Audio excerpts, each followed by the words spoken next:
What's up, everyone? Thanks for being here. Sorry I got started a little late. I was doing my hair.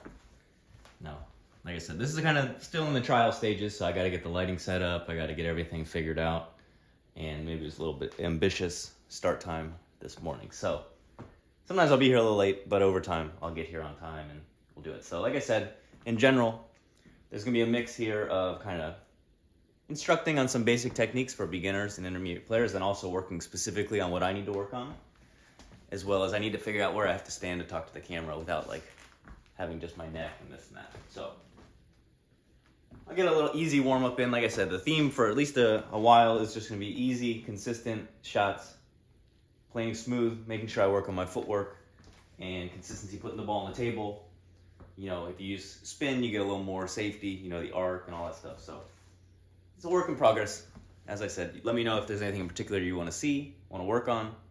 I'll do a mix of serves and robot mostly. And then some days we'll do the return board, because that's kind of a different technique, but also I think very important. I think as you're moving forward in the game of table tennis, you don't always have to do robot, and you certainly don't always have to do return board. But at various stages, it's important to kind of use it as a checkpoint, see how your consistency is against the robot and the return board especially, how much control over your shots you have, how good you are at moving in position and playing different shots. So we'll get started here in a second. As always, you can always skip through different parts because I'll be working on different things, and it'll get a little boring at times. So you don't have to sit here the whole time or watch the whole thing. You know, click through. Maybe someday I'll start putting timestamps and things like that, but certainly not right now. I've got the Amicus Prime robot from Butterfly. Had it quite a while, but it was in storage for some time, so now it's back out. It's working. Have it on the computer. Like I said, someday I'll spend time showing you how to set things up through the app, but it's pretty straightforward. They come with preloaded exercises, then you can edit them. You can edit the spin, the speed, the placement. It can be random. It can be a set point. You can use like up to 8 balls in a sequence. Serves, it's not the best at serving, in my opinion, right? Because the problem is I have the robot head set kind of low for certain balls, and if I was going to do serving, you have to raise it back up, and then so sometimes you have to kind of mess around with the different settings and get used to it. So now I've talked for quite a while. I've warmed up my voice, but I haven't warmed myself up. So I've got my racket, the Butterfly Harimoto Super ALC with Dignics 09C, both sides. Rubbers are getting worn out, but they're playing well enough still, so leaving it on there. You can see my racket's been taking a beating. I'll replace that side tape sometime, but I think I actually hit it so hard here I was kind of scared to take it off. I didn't want it to fall apart. And then I have my backup racket, the other Harimoto Super ALC, and this one has the Anatomic Blue Grip J1, the Zhang Jika series, and the Newzen 55, the Simon Gauzy, and a few other players who play for Andrew Yu, so I'll play with that sometime. This is definitely heavier and faster, partly because the blade's about 4 grams heavier, and the Newzen's definitely faster. The J1 is faster than the 09C, like kind of hitting and stuff, but it's not super different. A little softer feeling in my opinion, actually. And the Newzen 55 definitely feels faster, but has a nice arc. The J1 has like a lower arc. I brushed off the table, and then for some reason I wet my shorts, so now I kind of have dust everywhere, but no big deal. Technically, I can see your chat messages if you say hi and stuff like that, so let me know. And we'll get started with just some basic stuff. All right, I'll do a basic forehand warm-up, backhand warm-up like you would in the club. And then, like I said, my focus for me is mostly going to be more backhand stuff, particularly playing a couple smooth backhands diagonal, because I have a tendency to play one and then punch and then play forehand, which is kind of the style. So you have to balance playing your style, playing to your strengths, but also working on rounding out your game and the different strategies, because you can't be too predictable. And also, if someone knows kind of your sequences and where you're going to play, then they'll start getting the jump on you. But if you're able to kind of place the ball where you want to, when you need to, you'll be in a good spot. And for the serves today, I think keep working on the spinny pendulum one. Like I said, I've watched a few tutorials on that and a few high-level players who really are getting their wrists back to start. And a short motion here, and a lot of it kind of sideways, like into your stomach. I heard some high-level players say when they were kids training and stuff, they would have bruises on their stomach actually because they were hitting themselves with the racket. So that's kind of the cue, is that your racket should be coming into you for this particular serve. You can also serve it like this way, right? So if the ball's here, you're catching the side here. This one you're catching here. This one allows you to get a little more spin but not send the ball so far forward. And this one kind of gets the ball spinning a little more out that way aggressively. So use both. And then same idea. Some serves from here, some from here, and some from here that pose different problems for your opponent. But also you have to figure out where do you have to set up afterwards, right? Well, something I was talking about recently with people is a lot of times I see players, you know, amateur players, beginners and stuff, serving from so far out here, but then your footwork demands are so high from here, whereas maybe if you just scoot into the table a little bit for now, you serve from here, you can kind of already cover here and cover here. I mean, it makes you have to play a few more backhands versus playing all forehand, but a lot of these players aren't even all forehand players anyway, so do that. I talk about Harimoto sometimes too. You see he starts serving more from here, Truls serves from there. I mean, a lot of players throughout history have served from different spots, so just like the backhand serve, you could serve it from here, here, and here, and they all kind of set up different angles. And then I'll do some serves where I'm just serving, and other times where I'm kind of visualizing the next shot. So for example, I was talking about if I serve a hook serve here, here, you have to kind of cover this area a little more, just because an aggressive return could cause you trouble. Same with if you serve a real spinny backhand pendulum serve or forehand pendulum serve way out to the wide backhand, you have to be careful kind of this zone. That's something I'm going to be working on in particular, like I said, because I want to serve real spinny here. And then this ball kind of drifts out here, and I have a tendency to kind of stay here or even like this, and then I'm kind of reaching. Whereas if I do that and then get in position, I can play down the line, which is what my coach wants me working a lot, and I can play a little bit more straight into the other side. So I kind of, one strategy I've been using lately, okay, real spinny out here, play the backhand kind of their elbow point, then you get this ball, then you can play your forehand where you want, or my forehand in this case. So let's see if anyone's watching. Let me know, like I said, any questions, comments. If you're watching in the future, leave a comment on the video and I'll be able to see it. And for future ones. So I'll try to do this consistently, maybe a couple times a week. It lets me do a little more of like the instruction side of things like that. So let me edit this shot again, take it off sector. So you have, for each ball in the Amicus Prime, you have place, speed, and spin. So place is where it goes on the table. So you saw, well, you actually didn't see it, but I moved it to place 3, so it's kind of like middle forehand. It's set on speed 12, spin 2. Set to hit in kind of the middle of the quadrant. And you can calibrate your robot to play different places. Now if I put more speed, more spin, it'll end up more here, a little less there, or you can change the angle as well. So the ball's set up, and then we'll set it about, like I said, 60. I've got it set on 60 balls per minute for the frequency, and I have it cycling 20-10. So actually for this one, since it's an easy one and it's a warm-up, I'm going to set it a little bit. I'm going to go 40 with 10 seconds pause. And I'll do a few rounds, just easy. It's going to be a ball in the same spot, and I'm just trying to get, well, a few things. When you're doing the forehand drive, let's talk about this, because like I said, I'll do a mix of instruction and working on my stuff.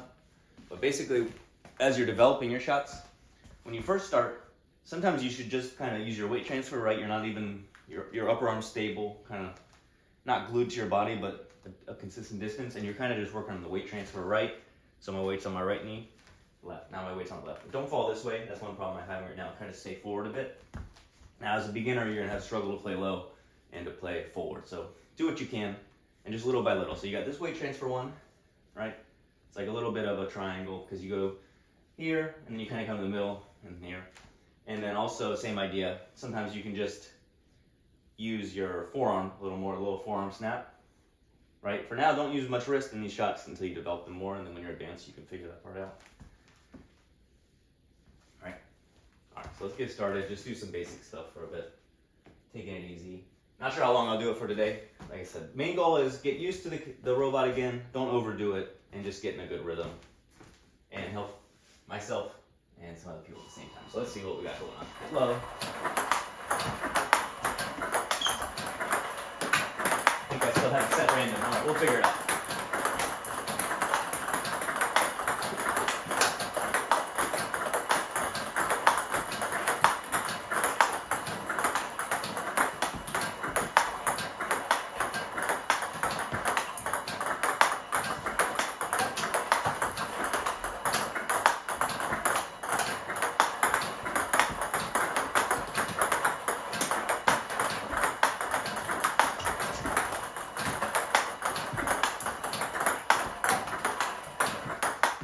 So that was a different type of warm-up. I wasn't expecting that, because for some reason it was still set on the randomness, but let's see if I can get that to work some other way. There's always little bugs here and there, and like I said, I'm using it on the computer, which is different. Let me try this again. Let's see if it'll give me the same ball.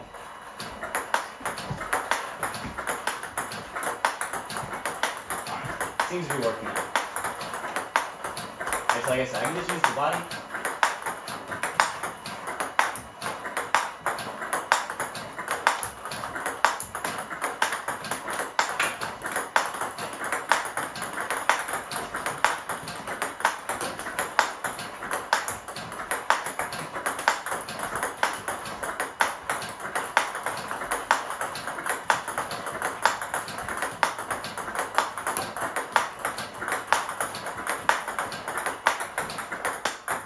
So that was mostly just the weight transfer, keeping this very stable, not much here. I'll do a little more of that. It'll keep going 40 seconds on, 10 seconds off. And I'm mostly just trying to play the same spot, focus on consistency, play the same ball each time.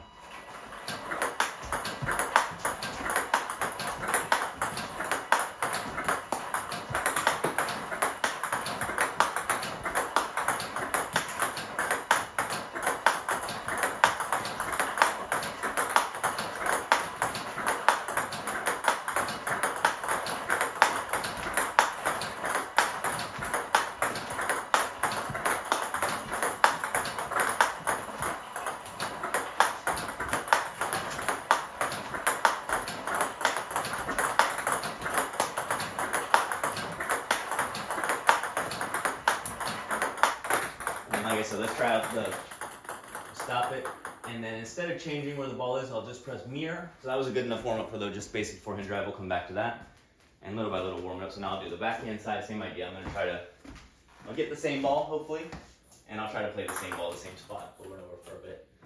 Because you can use the robot for different things, working on spin, working on power, but it's also important to get a feel for the ball, right? You're just getting, your eyes are watching the ball, and you're touching the ball. So that's important.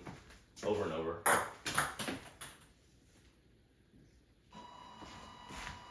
So I gotta play a little more forward on my backhand these days. A little more over the top.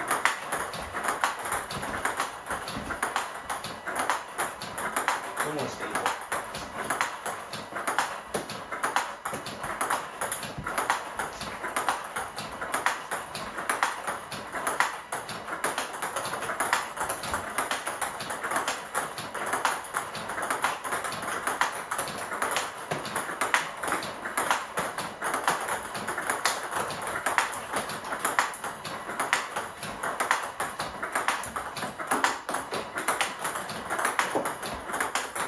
That was good, and I'm going to show you an example of some of the things I'm talking about. So, like I said, for now I'm going to start with one ball, then we'll do the sector, but this is what we'll work on for, like I said, my backhand. Then as the people watch and have questions, we can work on specific things, right? But in general, I'm going to put a towel down on this side, so I'm forced to play diagonal for now. So let's do that.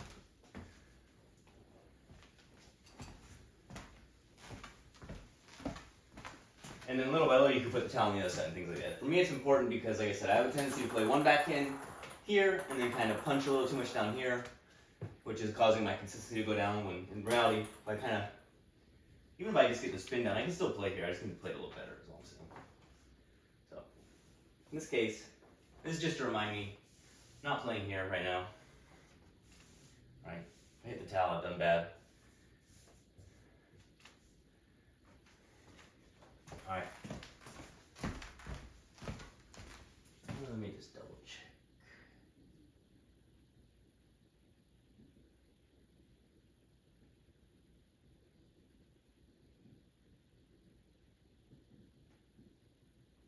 All right. So we are live, even though no one's watching. That's okay. I'm gonna do the backhand thing, and let's say that if I hit the towel, every time I hit the towel, for now, I have to do one push-up, all right? So we'll keep counting. Just to not overdo it with that, build up the routine, but also make sure that I'm focusing on what I'm talking about. So I'm getting the same ball. It shouldn't be too hard. I shouldn't hit the towel, right? But then once I do the sector, sometimes I'll be a little bit out of position. I don't get around it. Maybe it's going to hit the towel, and then that's where the punishment will come. Same with, like I was saying, a lot of times when I serve, I'm already kind of loaded up on this right leg, like I want to play a forehand, but then if they play to the backhand, then I'm having to weight transfer over while I'm hitting, and that's not as good. So you kind of serve, be balanced, right? Because maybe I need to get over here quicker and play it. Maybe I have to be over here. Right? Ideally, I play this. I want to play my forehand because that's a stronger third ball, but people know that. Good players start to figure it out, and they start to put the ball really far here or really wide out there, right? Because they know I'm kind of wanting to play it from here like this.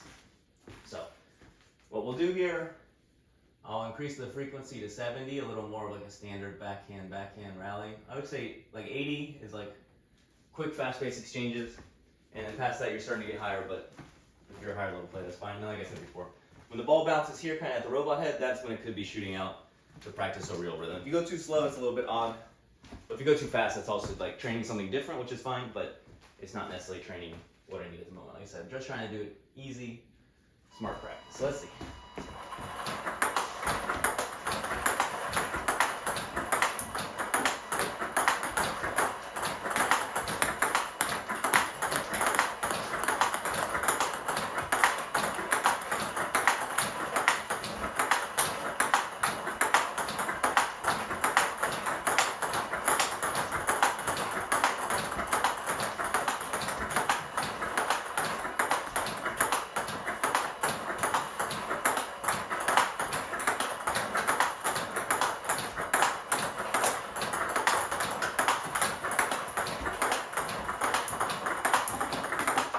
That was good. You can see once I started lifting my arm up, then I was having trouble in the net, but I just got to play more forward, a little stronger.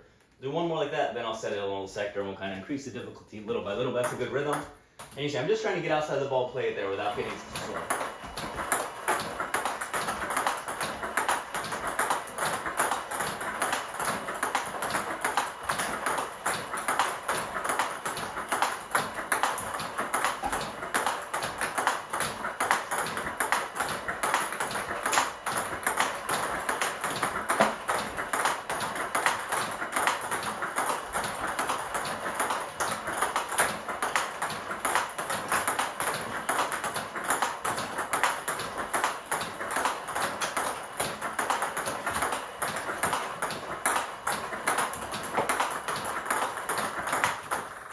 Take a little break there, and I'll set it to do a little random stuff.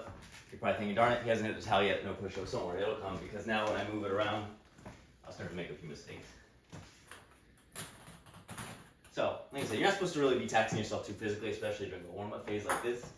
I'm trying to work on the consistent technique to get around the ball, be stable here, and just keep playing. Being comfortable in the backhand diagonal for the time being, right? Because that's a very important dynamic. And no rush to get out of it at the moment. Now when you're playing and if someone's beating you there, then sure, get out of it. Alright, if something works, do it.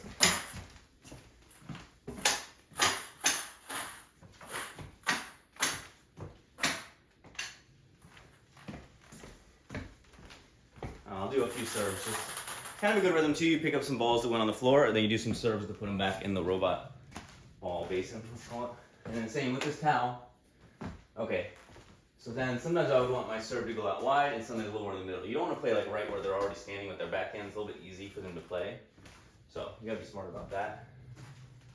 Like I'll do a few serves and then we'll do what I was talking about. And it's just kind of the process, right, of practicing. It takes a lot of repetitions of similar things. Nothing like super special. The best players aren't like doing crazy. Well, they are, but they're mostly just doing the normal stuff better. So let's see, I'll try and do some pendulum serves there.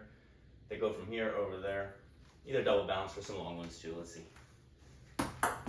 Alright, and then, like I was saying, so my goal is, when I serve that, sometimes I'm kind of sat here like this, then the ball goes out here, I'm not here. So I gotta be balanced, and then I'm gonna fake some balls here too. Like I said, you can even hold a second ball in your hand and practice it like that.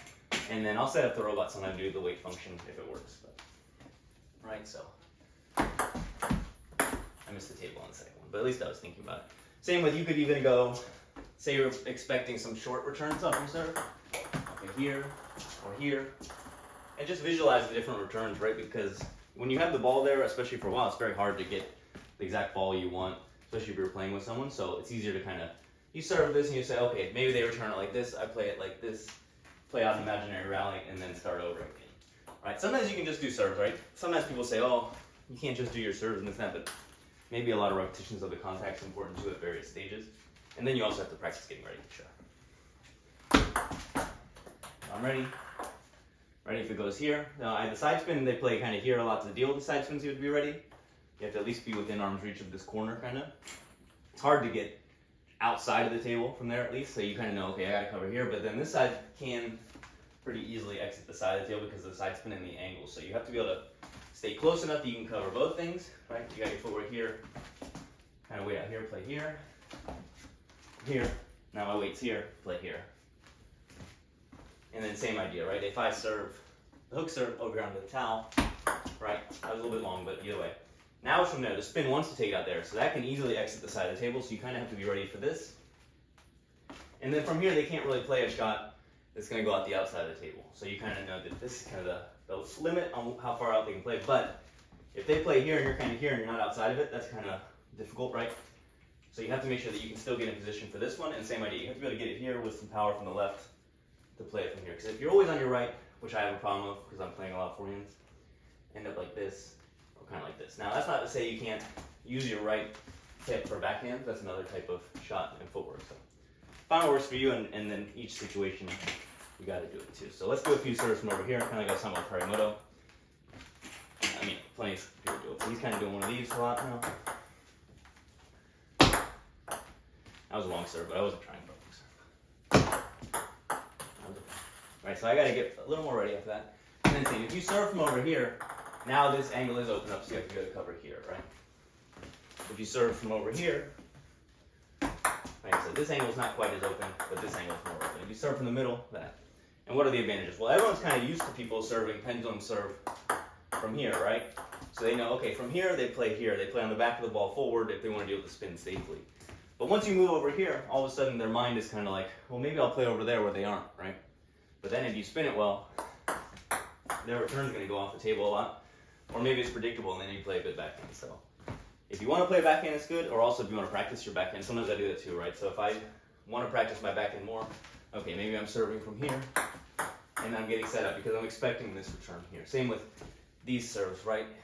A lot of good players, if you return that one here, they're going to return it here to deal with the side spin and stuff, so you get the shot you want. Or same, if you serve this one long right into the backhand, it kind of comes back straight to the backhand because they cover it like this. Goes straight back to you. So you have to think what's going to come. But you also, if you serve this one with topspin, right, they can make a quick return down the line on the topspin, right? They just cover it, so you have to be careful, especially if you don't have enough side spin for them to be scared of it. Because if there's a lot of side spin, then they're going to make a lot of mistakes. They at least have to aim like here. And then same, if you do the actual long underspin one, I mean, they have to lift this ball, so you at least have time to get over here against the lifted ball, and then you can kind of attack it too, because it's going to come up a little more. So you have to think about that. Same way, sometimes you serve this long one, top spin, side spin, to the middle, and I set up over here, and it just bounces off the racket and goes over there. I'm like, oh. If I was ready and in position, it would be an easy shot to counter. But if you set up over here like you would against the pendulum, now the ball's already gone. So, a couple ideas I'm working on lately. Serve, hook serve, short here. Expect this return, play down the line, right? There you go. You brought them in over here. They've returned it, now you played there. Okay. And then like I was saying before about what my coach is telling me to do and what I'm working on. Serve wide out here, hit the ball here, and then play down the line there. So now you brought them out there, and now you're playing there. Just 2 shots, serve and your third ball, because the serve's the first ball, returns the second ball, and then your follow-up shot's the third ball. Fourth ball, fifth ball, right? So third and fifth ball are very important when you're serving, and then you receive, and fourth ball are very important when you're receiving. Let me know if you want to see any particular servers. I'm happy to do different servers in between the robot stuff, and then I'll do different robot things. So yeah, we got one viewer out there, best viewer in the world. Thanks for being here, appreciate it. Let me know what you want to see. You know, that's kind of the benefit of doing this, like training at home. I can show you what you want to see, and you can hear me talk and stuff. In the club, it's too noisy, and I don't want to use the microphone stuff because sometimes, you know, people are talking. We don't need all our stuff on the streams. Also, I ran out of phone data for the month. I think because I was watching that skyscraper climb on Netflix on my phone. Probably took up too much of my data. So last night's stream was very choppy. Sorry about that. It happens sometimes. We'll get back to the robot in a second. Once I get back to the robot, like I said, I'm going to do the backhand sector. So I was doing one ball. Now I'll do the sector of balls, and that's where I got to kind of get around out here, get around here without just automatically punching down there. Because sometimes you go one, and then I go like this. But if the player's kind of well-centered with a strong forehand, they're going to cross me up a lot. Now, if I do a good job and I'm ready, okay, then I'll get them back. But sometimes it's easier if you know you have an advantage somewhere, right? Think about Ma Long. He wasn't, like, no one said he had the flashiest backhand, but he was so good at playing one backhand here, one backhand there, right? He's always making you change, and while the other person's kind of having to struggle, right? Which happens to me a lot, too, because I play a backhand, and then I'm kind of going for a forehand. But then if it comes back, I'm having to do, like, an around the world with my racket. So trying to just build a little more stability in the backhand. That's why sometimes you'll see me do the footwork where I'm playing a lot of backhands just to get used to this idea that it's okay to play backhand, backhand, backhand, backhand, because for a long time I played forehand, forehand. But don't worry, we'll do some footwork for forehands and transitions in a bit. We'll see how long I feel like practicing this one. I'm kind of not super sore, a little worn out. Anyway, let's do a few long serves, and then we'll get back to it. All right, so here it's okay. I got to be a little more up here, and then I got to be a little more prepared here just to go. And if you think of Lou and Rue, he's a real good server. You kind of don't know if he's going to serve long or half long until the last second, right? So you don't know if it's going to go short or long, right? And if you can get your ball to bounce on the extreme part of the table, it's going to pressure them, even if it's not like quite as fast as someone else's that bounces here. But if you get it here and they don't know it's coming until the last second, that's pretty good, right? So we'll try to go half long. Wrong way. Try it again.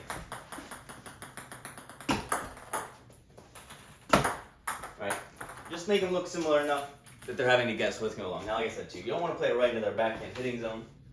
It would be better, okay, A long one, fast one that exits out here or goes right to the middle, and then a bouncy one that kind of starts here and then ends here because they don't know if they need to move here or move here. Either way, you've made them move, and you can attack the next shot. So.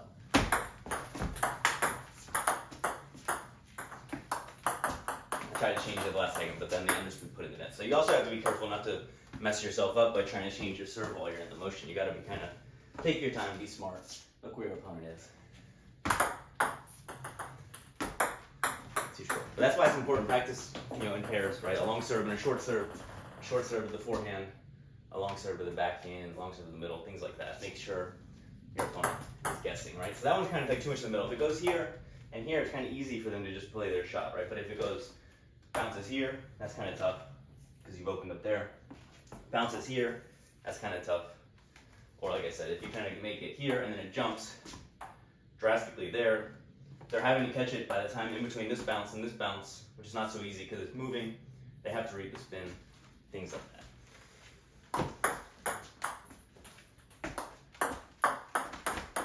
And you can always practice trying to catch those balls that bounce back. Get a little lower. All right, that's enough serving for now. Let's do a little bit of this backhand like I was talking about. And I'll change it to sector. I don't want any middle balls right now. I want more backhand balls. That's good. So this should be most of the backhand, and I'm changing the cycle to 20 on, 10 off. Still gonna be pretty quick. Let's see how I do. And now if I hit the towel, it's like one push each.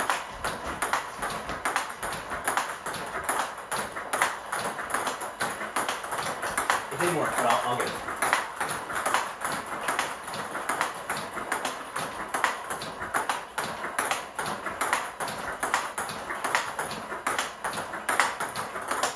So it didn't do the random part. Let me figure that out. I think what's happening is each time I change it, I have to press save on the ball on here. Like I said, it's not made to run on a computer. I just started doing it because I lost the tab, or the tablet broke and I don't have anything else to play on. So let's try it again. Should give me a sector now. Let's see.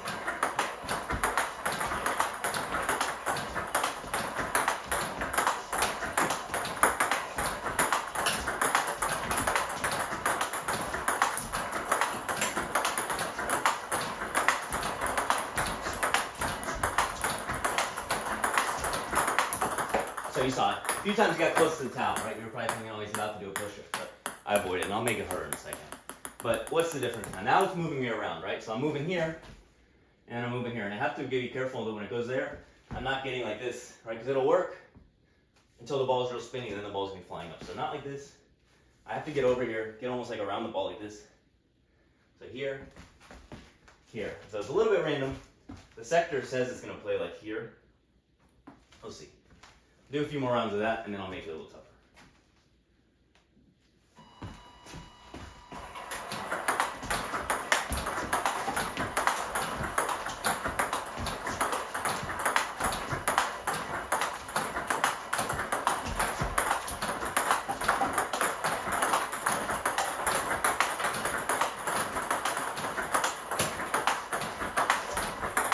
So some of those balls to the middle is playing a little further than I expected, which is okay for now. Right now I'm going to try to play backhands, but in reality I should be playing some forehands to the middle ball, but that's not my goal right now, just backhands.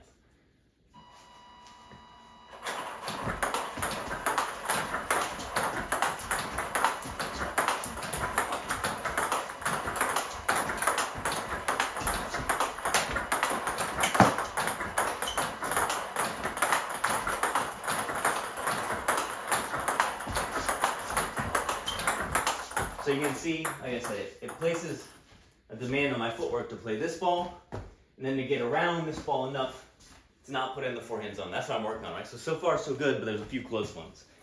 And same, when I go here, and the ball comes straight at me, and I just kind of punch through it, it's not going anywhere. I have to get the arc, so I have to bring my racket a little more here, almost like you're doing a flick from here. And it's fine, because you could say, oh, you should be playing forehands from here. But the robot head's always in the same spot, right? So you kind of have to get creative with a few things. For example, even sometimes I'll do it, a ball from the robot here, and you play your backhand kind of down the line, because now you're playing this angle. The ball's coming here, and you're playing there, which is kind of the equivalent if someone plays a down the line forehand and you're playing there, right, that V. But you can't play a down the line forehand from the robot because it's in the middle, right? The best you could do is play it like this, which is a different angle, or you play it straight from the robot and you practice covering it and playing this way from here. So you're almost playing half table, or imagining there's like another half a table over there to practice a down the line shot. So you have to be creative in certain ways. Like I said, this is a nice robot. A lot of good things about it. The only thing is that, okay, it stays in the same spot, fine. But a cheap robot maybe just gives you one ball or oscillates, but you can still do a lot of stuff with that, right? You could play your block off the bounce, a little faster spin off the bounce, or like right here, and then you can back up and play stronger shots. And if it oscillates, then you can work on your footwork. So you have to figure out what you can do. Same with, if it only gives you one spin at a time, underspin or topspin, okay, you could set on low frequency. You play the lifting the backspin, then you do a shadow stroke against topspin, and vice versa. You play your shot topspin, and you pretend you're lifting a ball in between. Also, if you have a simple tabletop robot, you could set up a return board. So you could do underspin versus the robot, hit the return board, and get the topspin ball, or light topspin ball, let's call it, floaty. Not quite floaty, but depending on how you hit it. There are a lot of options there. Same with, they have those training wheels. Either a wheel that you brush like a bike wheel almost, but a small one, or those balls that spin in place. So a lot of different ways if you're creative. And really just shadow swing. Like sometimes, hey, what's up, Synth Look? How's it going? Shout out to the second league Poland, and shout out to Synth Look. How's it going? We have a Polish pro in our area, Daniel Gorek, so that's cool that you're saying hi. I appreciate you being here.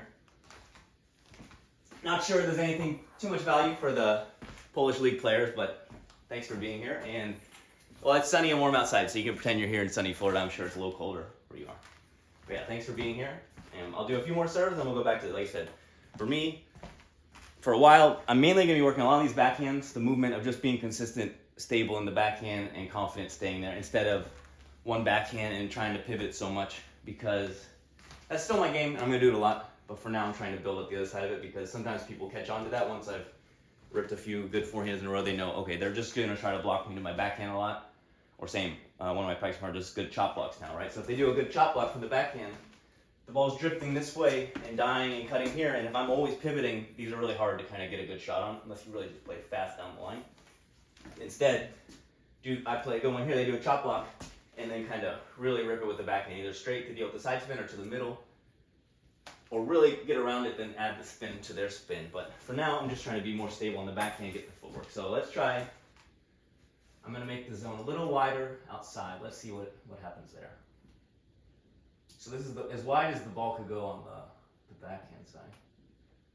And still some middle balls. So it's going to make my footwork work a little harder. Let's see. And if I hit the top, I got to do a push-up.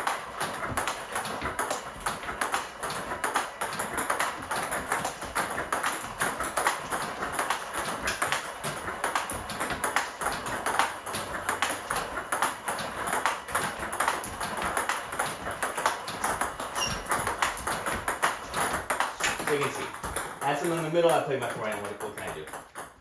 And it didn't play a very difficult sector there for me in my opinion, but maybe this one it will. Or maybe because now it's a little more compact over here, it's not going to do it. We'll see.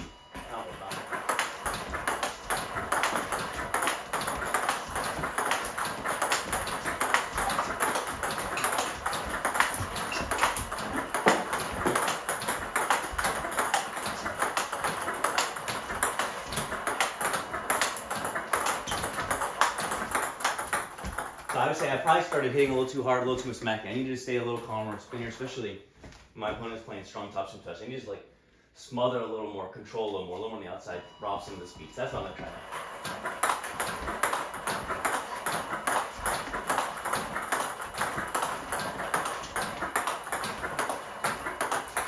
Alright, a little spinnier, a little slower.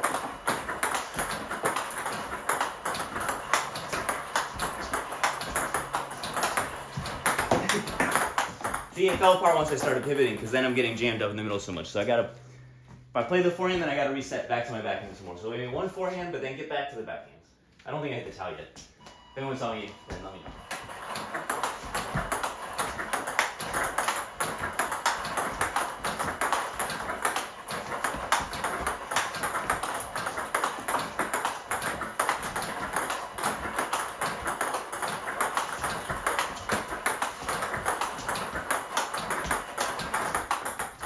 I was okay.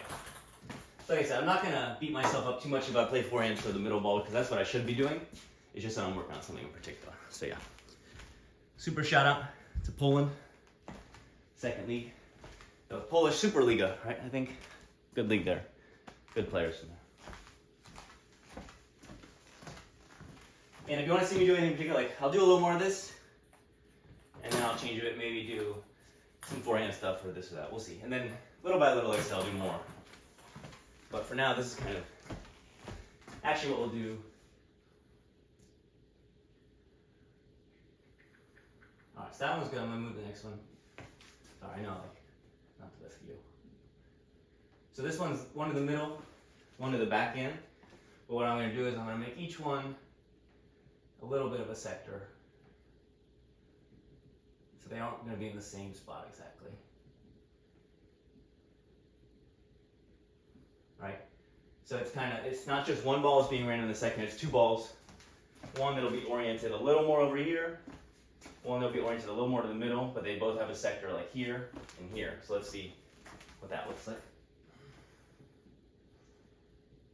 And like I said, I got well now I'm putting on 70 balls per minute for each one, and I'm trying to get used to the new, well, using the app on here, let's see.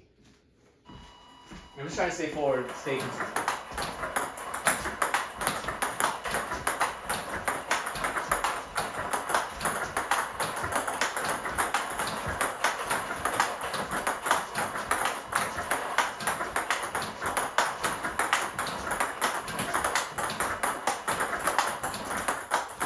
So that one didn't really do the sectors. Let's see what happened there. But also I'm going to duplicate the backhand ball because I want at least 2 backhand balls for every one in the middle.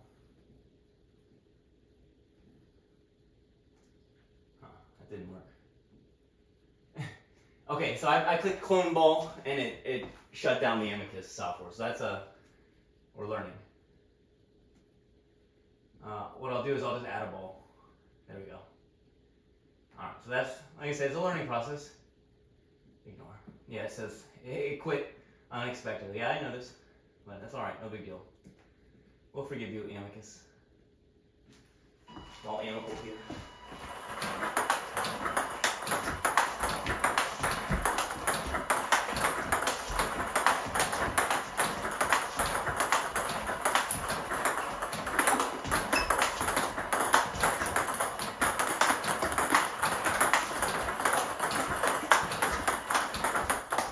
This one's good. I'm going to leave this here for a second because it does a few things. One, when I'm here and then it sends me this ball out here unexpectedly, I have a tendency kind of go straight at it, right? But if the ball has a curve out here, I'm kind of missing it here a lot. When in reality, if I come around it a little more, I'll get it because it'll kind of come into my paddle instead of like this. So that's important. And then, yeah, these middle balls I just got to get better at because sometimes you'll see me here and I'm lifting up when I should just be here, playing over the top, kind of controlled. Still going to leave the towel here for now, but what I'm going to do is, so my backhands can't go over here, right? But my forehand can go over here because I like playing this wide angle forehand out here. No one's touching this ball most times, which I like, right? If you can make it so the opponent doesn't touch the ball, good job. So this is kind of one of the benefits of the two styles, right? If you play some backhands here, then lots of pivots, you're covering a lot of ground with the forehand. You get good opens here, good strong ones here, but it's kind of a straight line. But if you're playing kind of smothering the table, holding the table, backhand, then they give you this ball, this wide angle opens up. And it's really hard for them to cover this wide angle will also be protected there. So from here, if you can play kind of short wide angle onto the forehand and strong right down the line there into the middle, it's difficult. You're putting demands on your opponent for sure, in my opinion. So we're going to do a bit of that, like I said. My backhands for now have to go over there. If I play a backhand on the towel over here, that's a push-up. And then the forehand, I can play where I want. Sometimes there, sometimes there, sometimes there. And your shots don't always have to go to the white line, right? Sometimes if your opponent's used to you hitting to the white line, then you play a short, spinnier one like Timo Boll. That's even good as well, right? Or like I'm talking about this real angled shot, right? So I can still play some to the corner if I want, but I'm trying to play this cross-court forehand off the table because then they have to at least play out here. And that's not so easy. Let's see.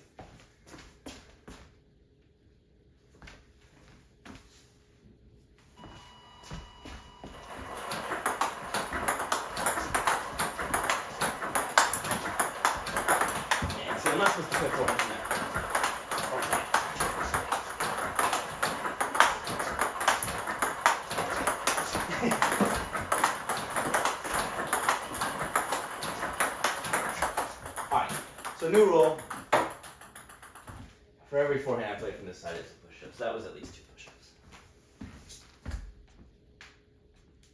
But you don't want to do too many switches because it's easy to hurt yourself. And like I said, I'm not trying to play strong here, so I don't want to do anything. But so now, let me reiterate my goals for myself. Backhand's over here to set things up. And I'm not trying to pivot and play these forehands because that's what I normally do, but I'm not trying to do. I'm trying to go backhand here. And then when these middle balls come, then I can play my forehand where I want. In theory.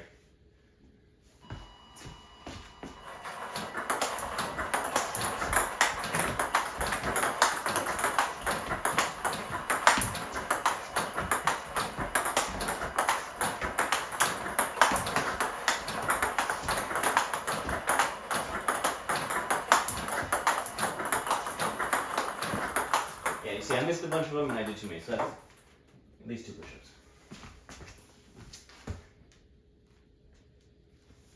Because this is a good shot, right? But it's good from the middle. Right now, I'm trying to play the fast-paced game with like borrowing the power, consistency. And as soon as I start playing these ones from here, they're gonna get me over there too much, and I don't feel like dealing with it right now. So I gotta remember. Okay, let's do it in our mind for a second because it's catching me off guard. These are backhands, and then these are forehands. And you saw I hit the net a lot.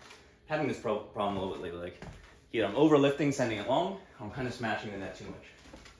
I have to find the middle ground. Open up just a little more table here. And I'm gonna try to play a little more arc, a little more spin. Get it over the net and get it to come down.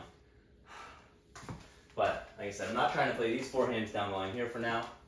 If you do, then you should play like with a sense of urgency, try to finish the point from there because you move them, because if you play a weak one here, which I do sometimes, it's easy to counter. So you gotta be careful there. Same, once you're here, you get jammed up. It's kind of hard to get it up, over, and back down. So you really need to spin it good on those ones, if it's a down low ball.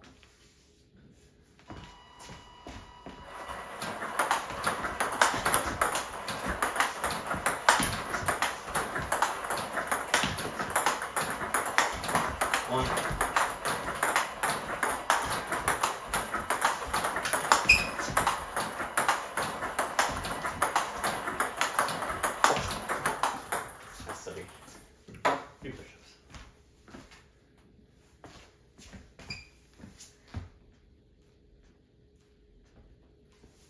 All right, so you can see, it's a work in progress.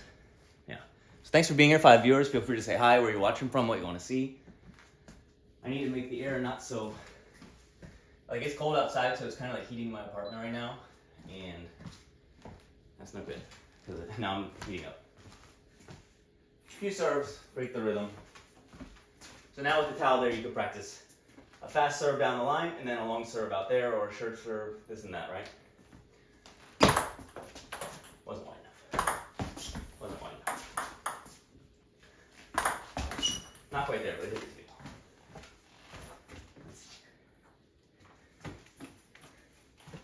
So I like practice. A lot of times it's good to practice this one because sometimes we say, "Oh, they're cheating over here. I'm going to throw in the down line one." Then we miss it because we're trying to overdo it. Just got to be good with it. Make sure you can vary the spin a bit.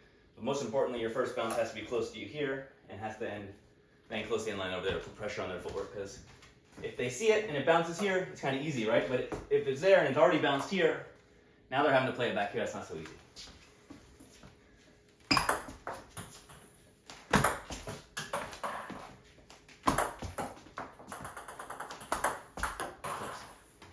All right, same like this. Serve long there, you really got to be nice and balanced out there. So right? Because it might go here, it might go here.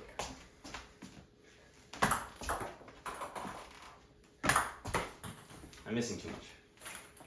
Take your time, get ready.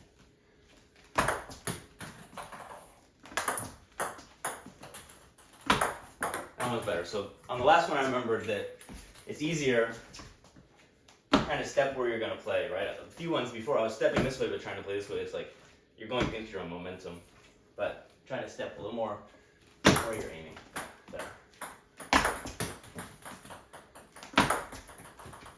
Sometimes you have to take a little bit off it, but then think, if it's not topspin, if it's kind of flat, they have to lift a little bit, otherwise they're going to hit the net.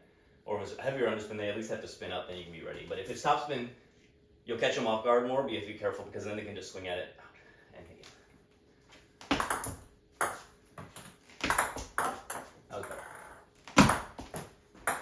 always takes a lot of warm-up serves too and stuff, so you gotta practice every day.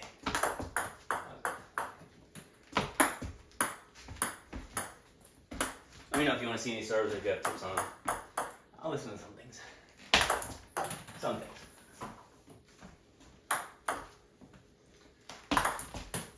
See, so that one, if it hits the net on your long serve, it means your bounce is probably too close to the net, right? Because you're trying to serve long, and then the stretch is hitting here, and it's going to go off anyway. That's why it's important. The first bounce, so you could set a towel here too, and you'll be surprised. Like you try and hit the ball here with your serve, but it's hard.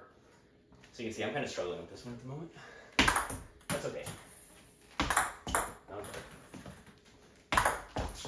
And then if you kind of serve, step in, then you're ready for your next shot. So I got to do a little more. I'll finish these balls in this basket, then we'll go back to the robot.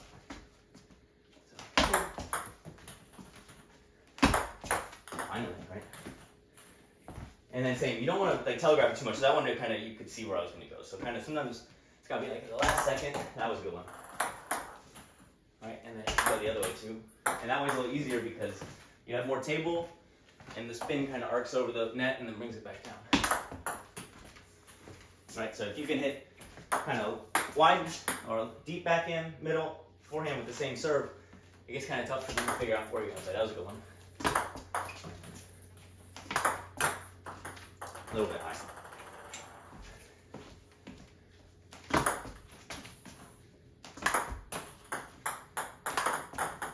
Right, and then same, if you get a little bit like a softer contact, a little spinnier, you're going to put more balls on the table. If you kind of clunk, you're going to miss more, but it could be faster. You just got to get, I got to get better at it. A few more.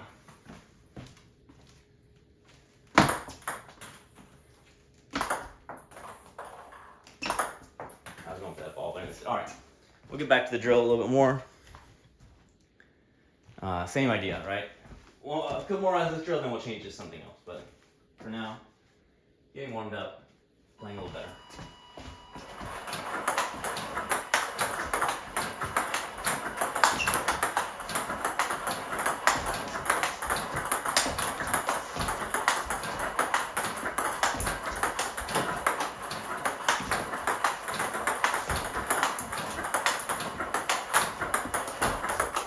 At least 3. You can see as soon as you pivot for this one, you really got to be so ready for every ball after it because, well, especially when you play here, but because then your racket's here and you got to get back for a backhand or a forehand. It's hard to know. But it's kind of here, and then play. Well, I'm still smacking the ball too much, missing a little too much. So it's because playing here, and then this one I'm kind of just doing too much like this when I really be here, a little bit here, and just easy arc and this and that. There you guys a few push-ups.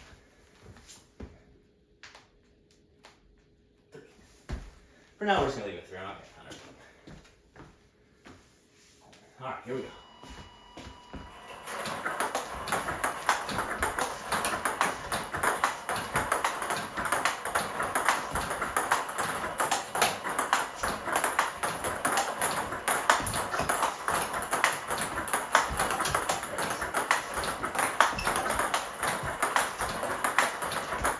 That was good. Now, even if I play a forehand from this side, I'm not going to do a push-up, but if I play a bad forehand, it's a push-up, right? So if I smack in, that's bad. But if I play it, I don't care. One more round, then we'll switch.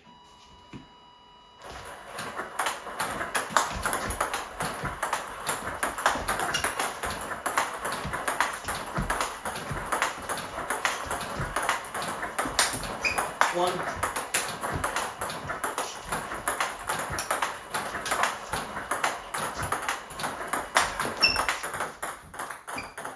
One.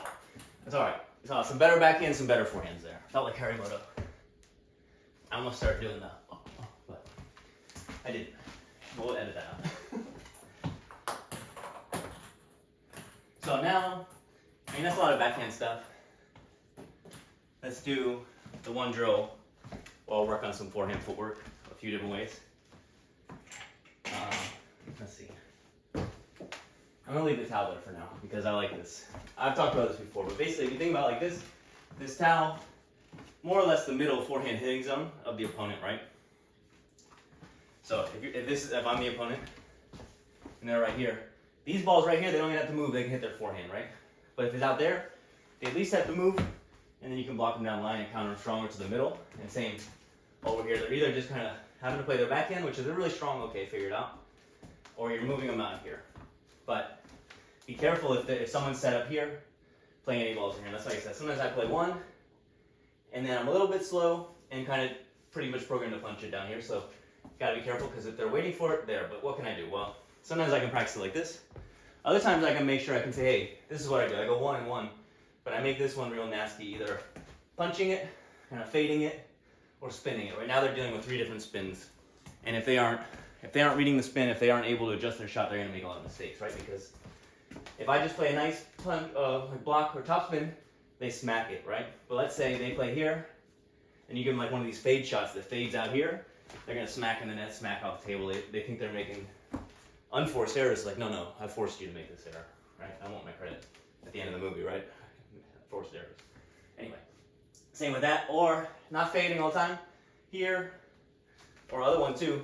A lot of times I have to serve it. You serve it and punch it down at them flat, right? So the ball comes flat, and they smack it. It's like you're not going to get it over the net because the flat ball. There's no spin for you to work with if it's low.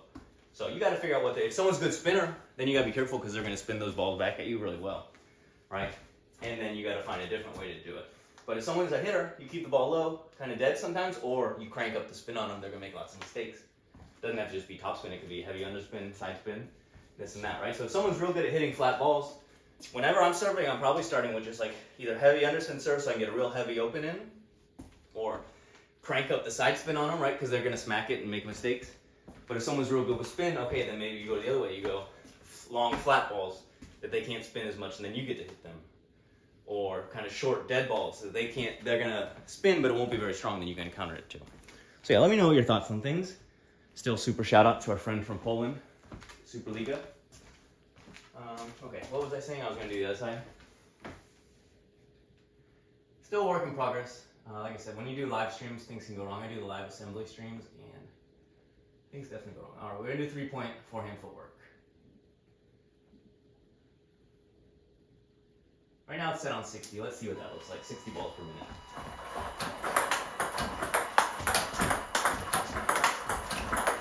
Actually, I'm not going to play all 3 points. I'll play one backhand.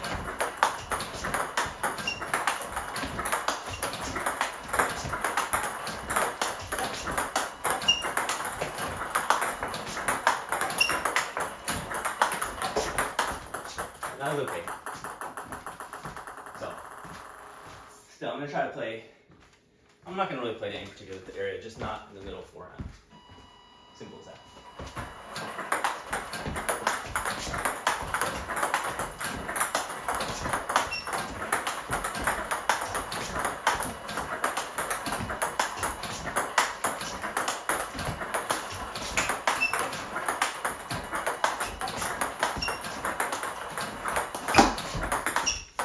Good. Sometimes one ball's bouncing around while the other one comes is a little bit hard, but I couldn't make an excuse there. It was just kind of me.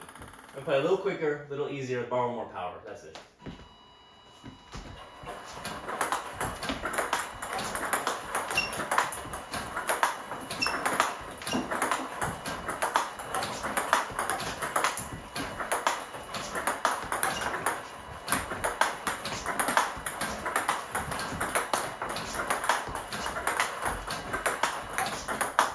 So, what do we see there? Well, as soon as I start taking the ball earlier, especially because they're like middle distance balls, not super deep in the table, not super crazy, the footwork demands are much easier, right? So if you don't have strong footwork, or really you just want to play closer, it's easier that way for side-to-side movement things. You play here, here, here. But if you're back here, you're playing here, here, here, right? The angle opens up more, especially from a block from the middle of the table. So you got to think about that. Same idea, like I talked about with my backhand. A lot of times I'm here, and then my backhand's kind of coming straight at the ball. And if it has the curve, I'm missing it. So I got to get here, come around a little more, which could be moving my elbow here a little bit with my body, but really what I'm working on more lately, twisting a little more here and getting my weight here, so that I can bring it here. So it's not, right, not forcibly moving my elbow, but it's more here, right, moving with my waist and my knees, and that takes time mobility wise. And I also, the way my hips are, it's like my left hip opens out a little more, so I kind of end up falling over this way a little bit, like that. So I have to work on that. I got to incorporate this leg a little more. Let me get a little water, a little towel break. Feel free to let me know what you want to see, what you think.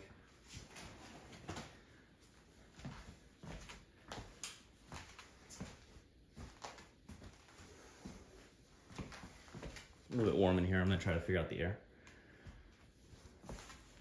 So, like I talked about before, it's also, I need a little more space here to play proper forehands, but right now I have a problem. I'm playing here, and then I'm moving to the left, and I'm kind of sliding out too much like this and smacking the ball when I need to be here and spinning it a little more. You can still hit it, right? But it needs to have a little more arc, a little more spin, a little more control. Now, when you do hit with like a straight arm smack, feels good, right? But if you miss too much, it's not working. You have to balance it out. Like I say, sometimes focus on your strengths. You know, you got to play your game, build that up. And other times, kind of build the weaknesses up, round out the game. Let's try a few rounds with the other racket, like I talked about. So this is the same blade, but I got the Dignics J1 blue grip on the forehand, the black side, and Newzen 55 on the backhand. Both rubbers with similar hardness to my 09C, but not as, they don't have the same grip on the top sheet, but they're a little spongier, a little faster. So let's see what that looks like. I know that I usually have to adjust a little bit, not hit quite as hard, and but the Dignics blue grip hits the ball a little straighter, lower trajectory, so you have to kind of figure out your arc there. It plays a little more like a hurricane in that sense, maybe, versus the 09C, which is kind of like a little more over the top. And then the Newzen has a good arc. Like I said, it's fast, right? That's what Gozi plays with. And I definitely, well, I like the improvements he's made on his backhand topspin technique and stuff, and I can say, wow, yeah, the Newzen 55 definitely works for him, and I can see where a lot of power comes from off the rubber sometimes. That's satisfying. Now, this is a heavier racket, 3 to 4 grams heavier than my other blade, and these rubbers are pretty heavy too. So I think it's mostly the Newzen though. Let's see what this looks like.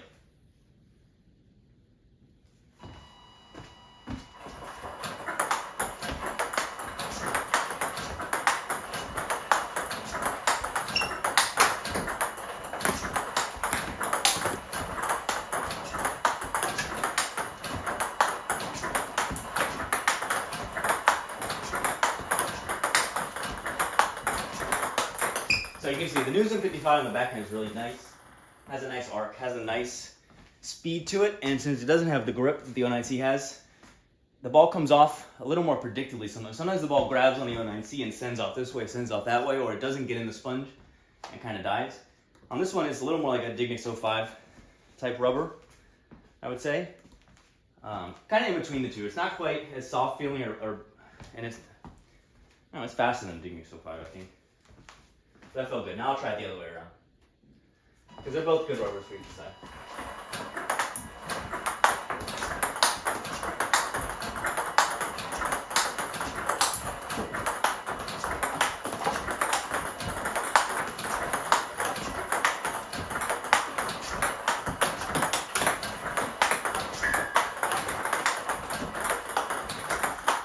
So I would say that for me it feels more natural.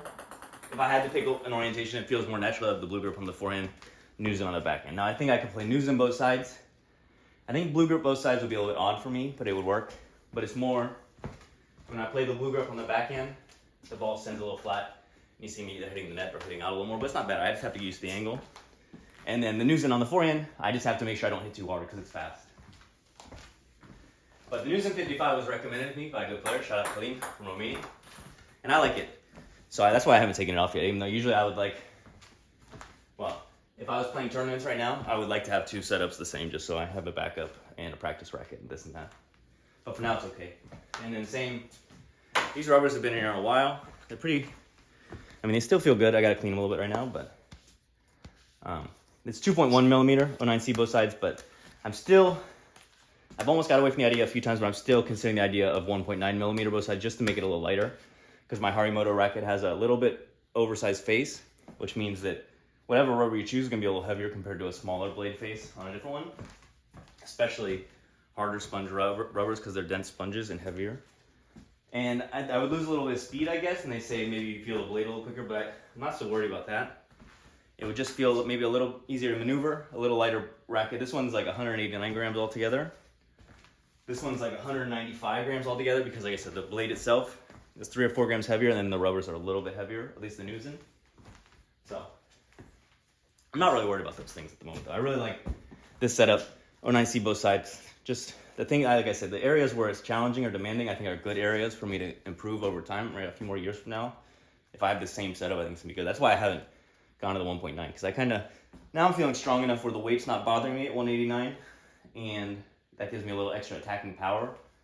Every once in a while, okay, when I'm having to react to a strong shot or I spin real heavy and they give it back to me and then I'm sending the next one long, I'm like, maybe it would be a little easier, but I think it's more, don't drop my racket, don't hit quite as solid, kind of, like I said, keep on top of the ball, a little smoother, just kind of roll it back sometimes, especially if they're attacking forehand from this side. I've learned to just kind of, okay, cover the ball in here. A lot of times I'm kind of back up here and then flying off. But if I just do a little better job holding the table, coming around the ball, robbing a little momentum from these shots, and then not pivoting on some of the in-between balls that I shouldn't be pivoting on, just stay here, right? Because now I can spin well here and punch well, and it's getting stronger. So little by little, it's going to be good. And then keep working on my forward, because sometimes all you have to do is flick and then play forehands, right? If someone can't stop you from that, especially if they're also a forehand player, then that's a good strategy for me still, because I can kind of battle out in a sense. But if they're really good at controlling, especially with the backhand, kind of moving me around, it's a lot of work to sit here, play this and play this. And all they have to do is get one good block to here or here, and I'm kind of out of position, or then I'm bumping this one and they're smacking it.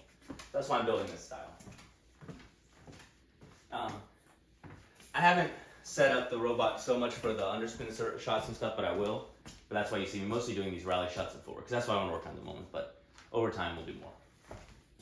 And if you really want to see me like lift some underspin, like that's the benefit of a robot like this. It can do an underspin ball and then a topspin ball, right? So you can practice a real rally. It can do serves, but like I said, I'm not super happy on that part for the robots. And I'll have a cool little robot to test out pretty soon. So that'll be neat, like a tabletop robot, and test that out from a new company. Not the new company you might be thinking of, but a different one. But I think they're all using similar robots. Anyway, a few serves and then back to it. That was a good one, right? So we're on the table. The problem is, okay, I serve it, and then I'm kind of watching. Got to serve it and get ready for now. Especially if you serve long, right? If you serve long, you have to be ready so quick, right? By the time it's bouncing outside the table, you should be ready, watching what's happening, and expect a long pass return too if they get it. Right, here. Then you got to visualize, right? So what I was saying, a lot of times I've served this one now. It's super spinny and it's out wide, and they play it, and I'm kind of here square. But now the ball not only hits here, but because of my spin, it's going to drift out wide here, almost a curve, right? So if you stay here or even like this, I'm sat here reaching. So I got to remember, serve this, get ready real quick, and if I see this return as soon as I see the racket, if the racket's pointed this way, the ball's coming this way, right? Get my other foot up a little more out here. I can play there, but what I like to play to their hip now, because it's kind of a 1-2 punch that, even if they know what you're doing, it's not so easy to deal with, right? You serve this one out here, it comes here, you serve it, then you open right to their hip, right? So they're here, ball comes here. Either they have to play this, and then they've opened this spot, or they have to play this, and they've opened this spot, right? And so it goes 1, 2, right? Either 3 or 4. Now, you see, what did I do? Well, I played one backhand, now I'm playing my forehands. Okay, but that's my game, so that's the other side of it. But what I also like to do now, okay, especially this one if I can get it, but kind of serve that one and then just punch it down the line. And like I said, if I punch a good one, they have to like lift it, but it's not enough underspin to really get a good lifting spin, so they're gonna make mistakes. And then if they do a good job of lifting the punch, then you just spin one and they're gonna send it long. So just keep varying things.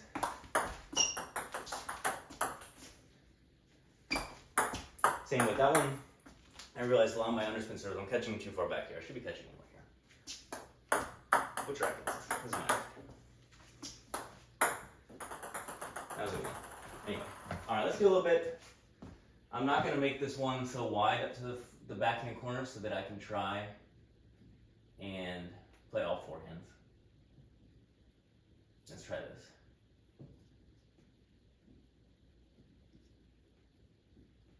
So I know I spent all this time talking about, oh, I'm not going to play all these forehands, but now I'm going to play forehands.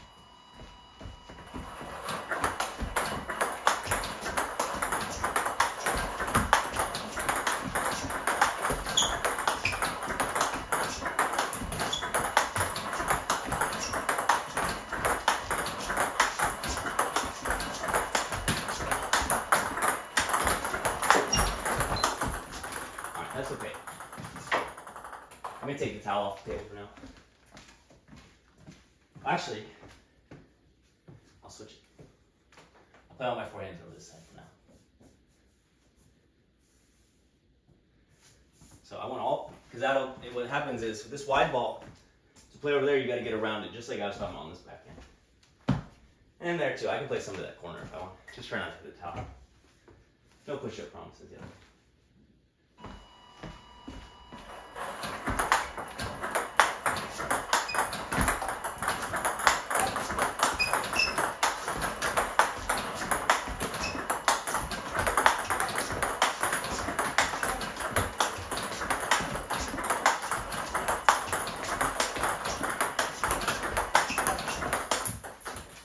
It's okay, we're gonna do another round. I'm not happy about that. First one back and then all 4 games. How about that?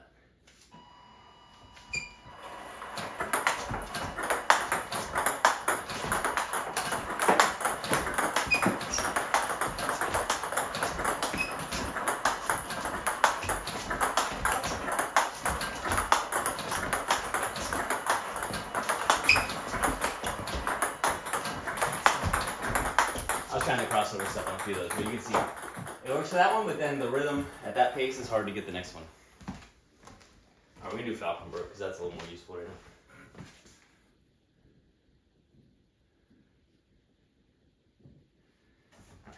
now.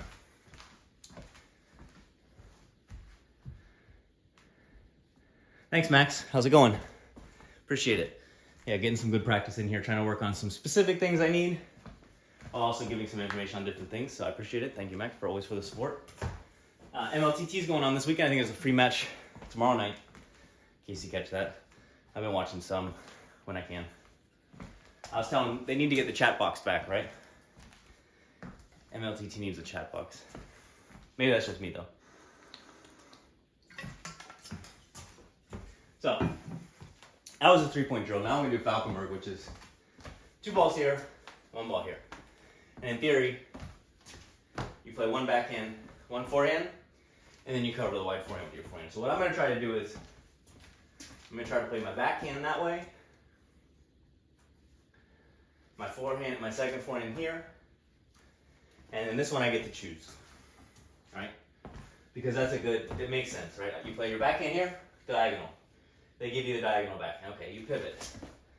I play down the line, but you can play both sides. In a little bit I'll play that one too, right? Because that works as well. Play down the line, then I have to move here, because you gotta be ready for this wide block. And then from here I can play down the line if they're all the way over there. Or if they've already overcorrected, I can play them out wide again. And then, after a couple rounds of that, I'll do it the other way. Backhand, forehand out here, then it kind of almost looks like a block down the line, which you have to be quick to get to. So, if I play that forehand over there, you have to be careful not to let yourself go too far and get stuck here because you got to get back over there. But against either one, really. It's just that when I play here, I usually have more of a sense of urgency and it's open. I say I'm going to finish it here. And if you're not finishing there, if they're blocking well, crank up the spin, then they block it, and then you can finish it like this.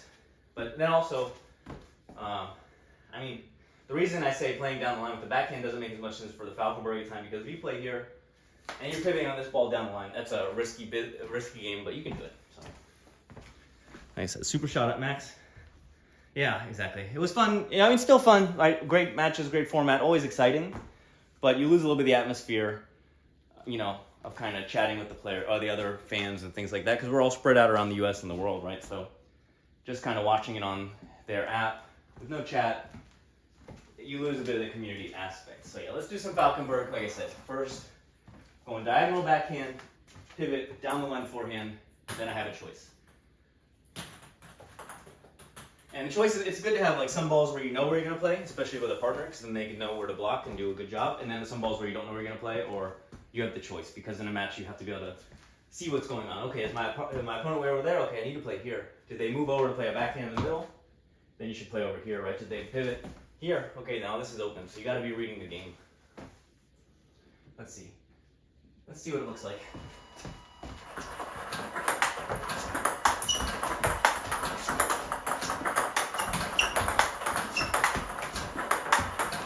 I'm going to change this ball because I'm ending up in my TV. So, one thing I got to fix, I can't play the super wide ball right now because I can't play it properly because the TV's here, right? And I don't want to be super jammed up because that's what I'm trying not to do. Although, if you do get jammed up, I'll start working on this kind of seatbelt shot, because sometimes now I'm just kind of carrying it. We're really, if you get jammed up, you got to play this ball strong with some arc and some safety, right? That's why it's a seatbelt shot.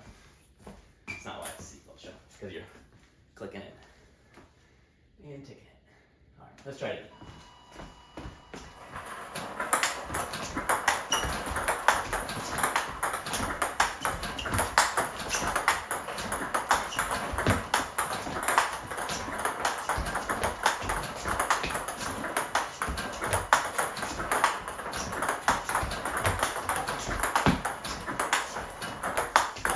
So you can see I have a natural tendency when I play this one, I play down the line here, right? Why? Well, one, it's effective, and two, it's okay to get there a little later and play down the line. But I'm going to try to play more down here now.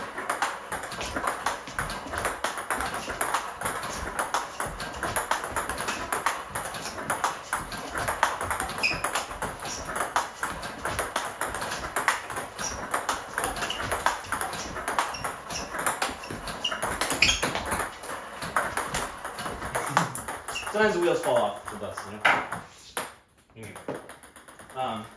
All right. Still getting all jammed up here, but that's okay, because what happens? Well, I'm a little too close, I'm a little too sat like this. If I was a little more like this, a little more forward, I wouldn't be getting jammed up, and actually playing early off the bounce is good. So, give me a moment, catch my breath. Like I said, it's a good workout, the robot. You just have to make sure you don't overdo it.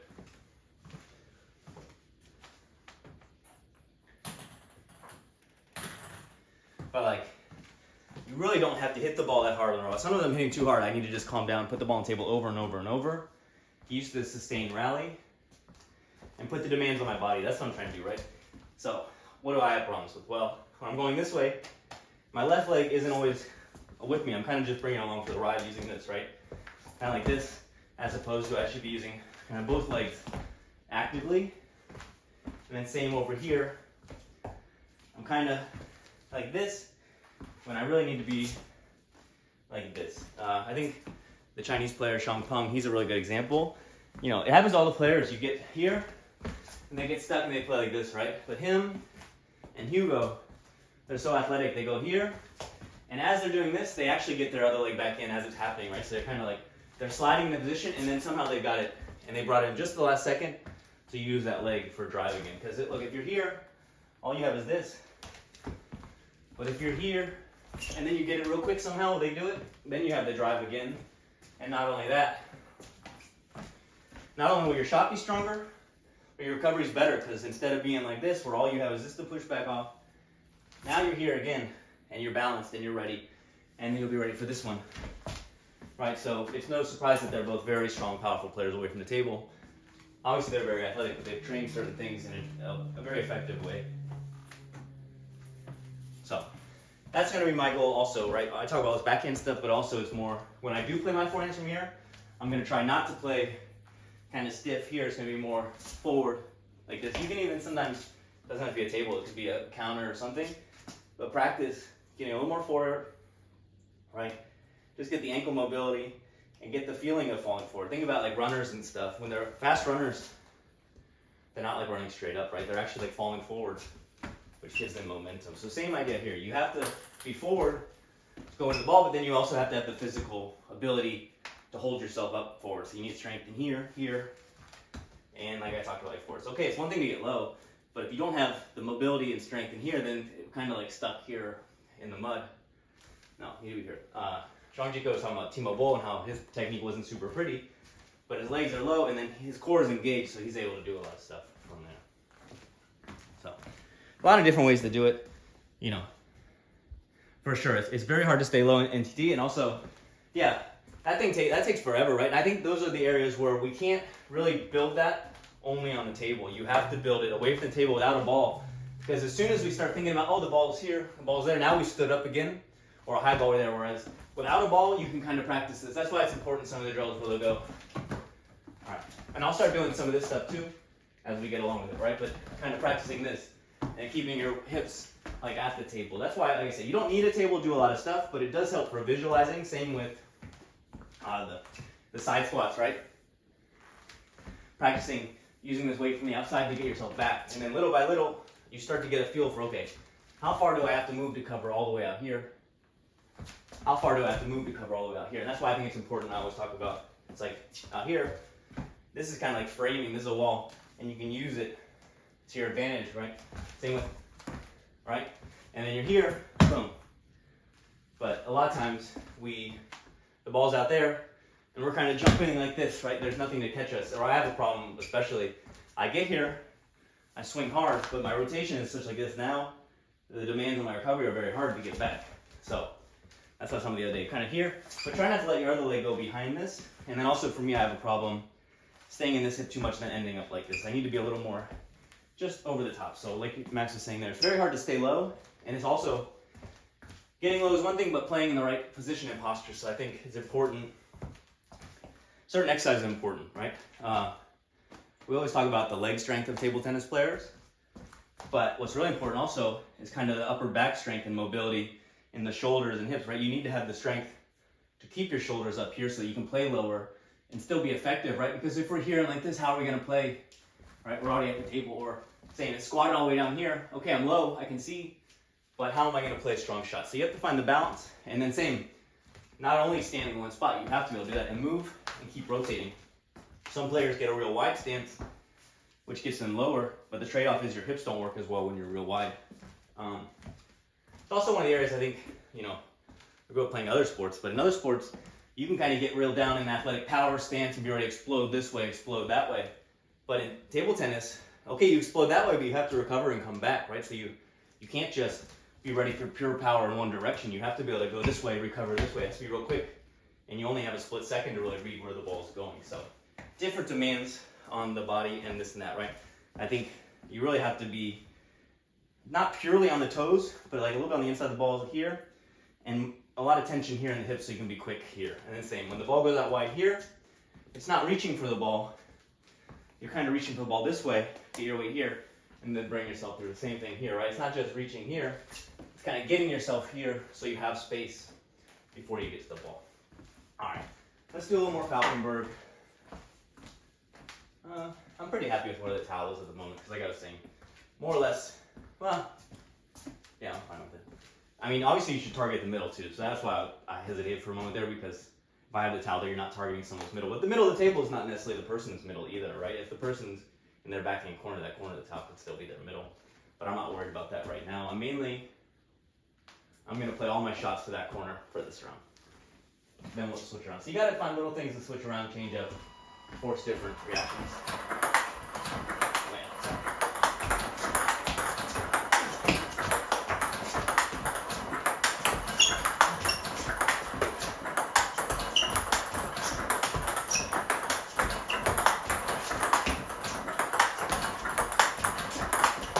Yeah, I missed the backhand too much when I play strong. So what's happening? My bracket's a little too low. I'm playing a little too flat and too strong. I'm hitting through the ball. I need to cover it and play this one. So I'm going to try to play a little bit. I'm going to try to play my backhand a little wider. And that's that. Put on the thing. Oh, yeah.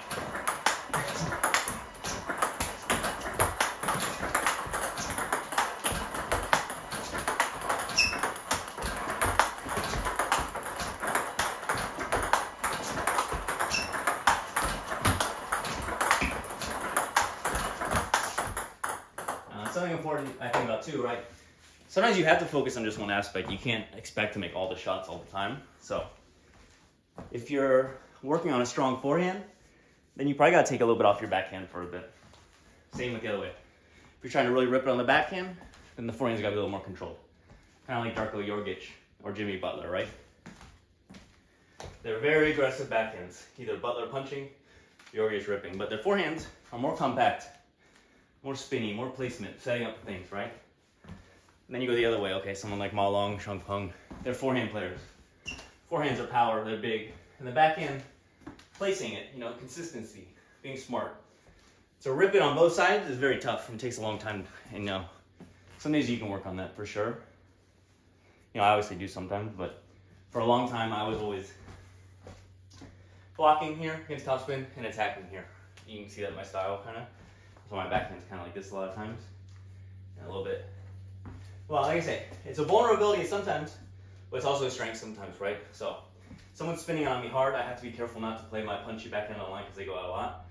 But if someone can't move from over there to there, I can just over and over play my backhand down the line. Like, that's good too.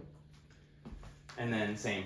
It's one thing to play big power forehands, but if you're missing, okay, come back to the table, borrow some of their pace, just play a little more direct off the bounce, a little flatter, more direct. That works too. And like I said, if you're back here, you open up kind of these big shots, right? But if you're right on the table, some of these shots, boom, they just end up like so extreme, there's nobody getting these balls. Same with the backhand. If you're here close, you can play like way out to the side over there. So that's what I'm working on too. And then you mix that up with strong shots right to the person's elbow or deep shots, you know, at the end of the table. Always varying your placement. Once you get good, varying your spin too, like I was saying. So someone real good at hitting, you have to find what they're not good at hitting at, right? I'm someone who kind of opens. I'm going to go for my opens a lot, especially on the backhand, right? And I've had times in tournaments where I'm just kind of mindlessly opening the backhand here, and it's like it's not sitting super high, but it's kind of high and it's medium spin, right? That's a very easy ball for a decent player to hit or a strong player to counter, right?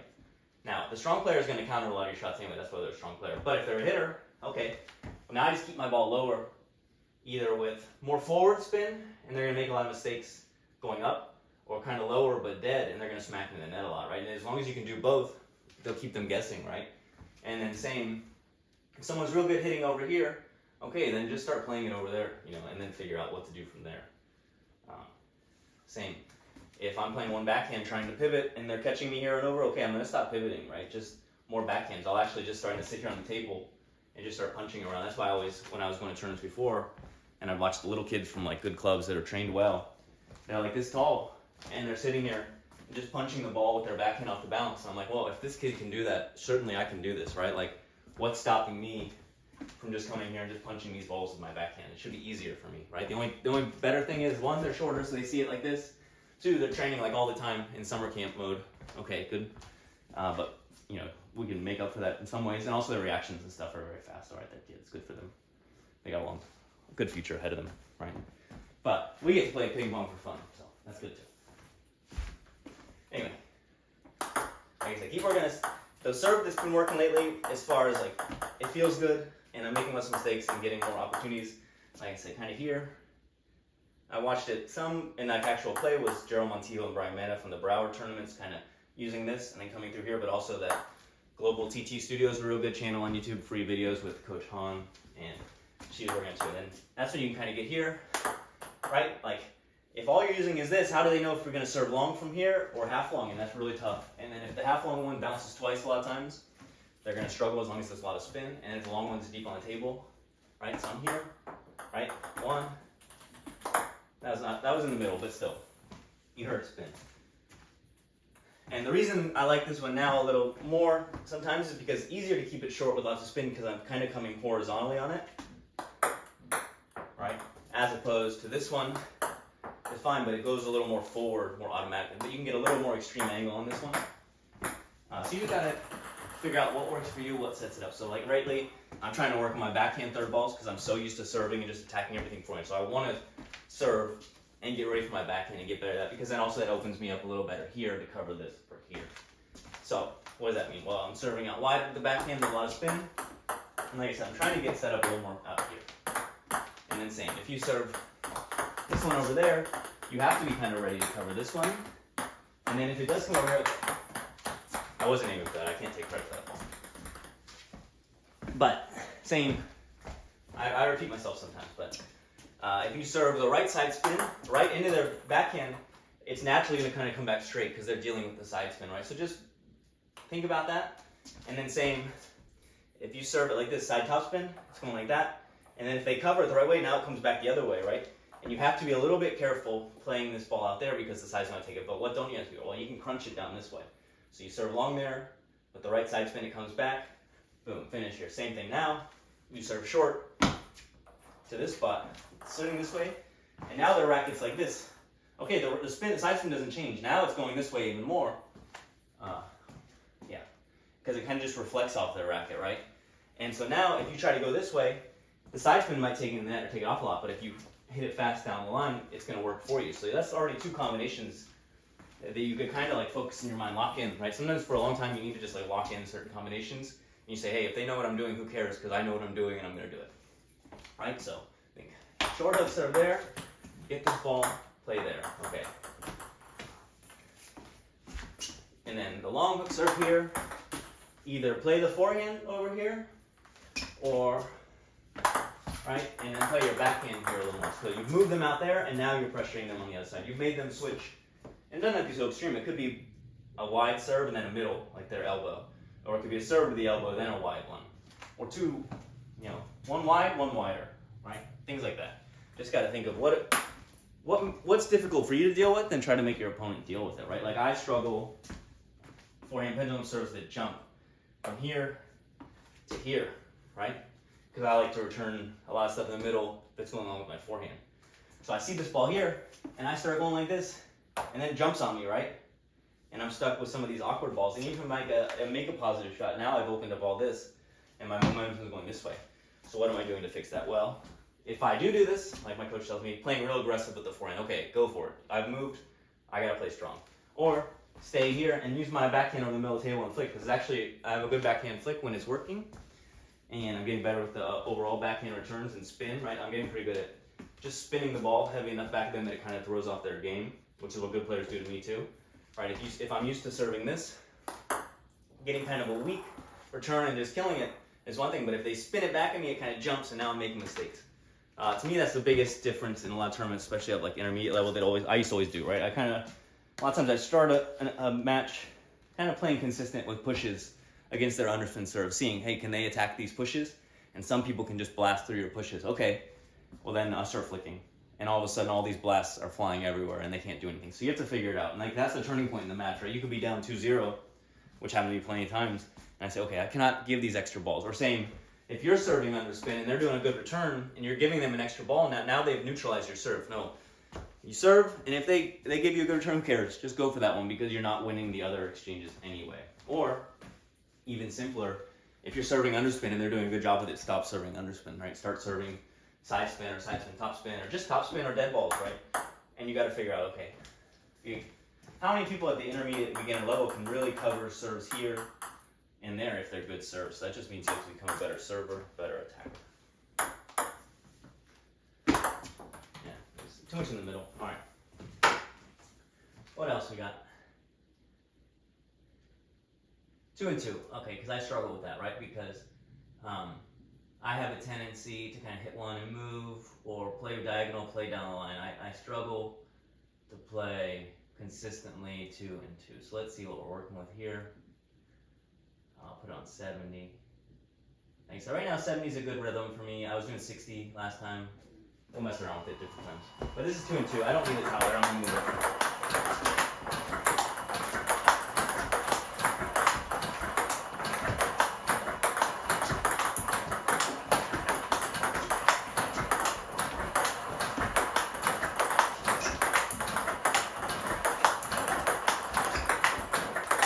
Alright, so what happens? Well, a lot of times I hit the forehand, and I'm kind of going this way, and I'm automatically moving here, but then the second ball comes out there and not there. So you have to stay put, and also you have to rotate more, or I have to. Sometimes I say you, sometimes I mean I. Have to rotate more within myself, right? So it's okay, you go here, but then you have to come back. So actually I'd rather just kind of stay here. And then what happens? Well, with 2 and 2, you know where the ball's going, right? See, it's kind of easy to, okay, I'm going to widen my stance, lean here. But that's not going to work in a real match, because it works, but what if the ball's actually out there? Well, now you're just going to be looking at it, waving goodbye, right? Same with there. So you can't just get super wide, unless that's your way to do it, and you develop your movement and your hips from super wide. That's fine if you're real flexible. But really, you have to practice the movement. So what I'm going to do, I'm going to put this in the middle, and I'm just going to try to play diagonal, right? So from the forehand side, for now, because that's what I need. You can also play one diagonal, one there, all to the same point, of course. But like I'm saying, I have a problem. I play one shot. Well, it's a problem and a strength, what are you talking about?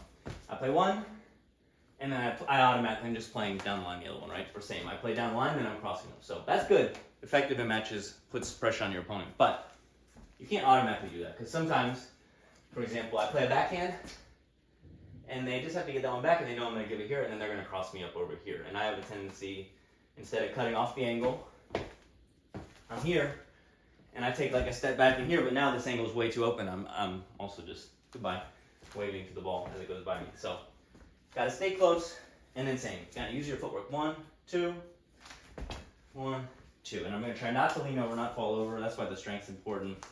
Like suitcase carries and stuff, if you hold one weight like this, or I always talk about people, I always tell my club mates, I was getting annoyed that I was like falling over to the left so much.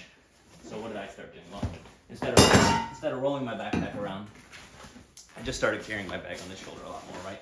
Because that places stress on this side, and now you're having to counteract that balance. So if you think, like I talk about this wall, you have to be strong here. So if you get a little stronger here, now you don't want to create imbalances or hurt your shoulder or this or that, but for a little while it could work.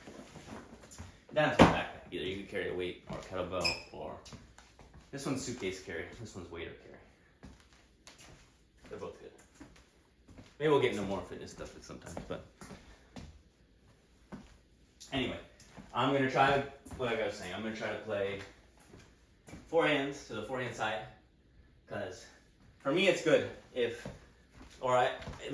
it's at least neutral or good if I get into kind of a forehand to forehand rally from here, because I'm strong enough forehand, and I'm just gonna nail one down the line. Like I said, okay, I'm not trying to play 1-on-1 right now, but I know in an exchange, I'm gonna play one here, move them out there, and then I'm not gonna miss the shot down line very much, because that's my shot, and it's fast and do whatever. Or I block down line too, and then block it, and then kind of play my shot. My shots are very well lined up to play a straight one from here, right to the corner. I'm not gonna miss that much from here. Right to the corner, not gonna miss that much. And like I said, I've been working on this a lot more, playing out wide here, just putting a lot of demands on my opponent. And then same, I mean, I'm good at this one too. And this one's kind of fun, right? Looks good. But just because you curve a side spin ball here doesn't mean it has to go out there. You could also curve a side spin ball right into their middle, right? And that's kind of hard too. It's really hard actually, especially for people that they kind of play one ball, and then this ball's here, and they don't move anything else. All they do is smack at this next ball. They're not gonna make it because this ball's coming here, and they're just kind of like this. Whereas they need to be like this, and then they have to reset their body a little more to play here if they're going to do it properly. So enough talk. Let's do a little more. We're going to do 2 and 2, but I'm going to make it a little longer cycle. Get a little exercise in. And I'm not sure how much longer. I'm not sure what time it is, or how much longer, or like there's probably things I have to do. But for now, we're going to practice a little more.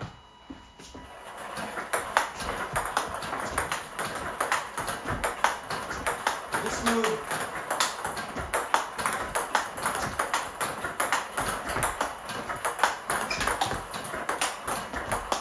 Smoother.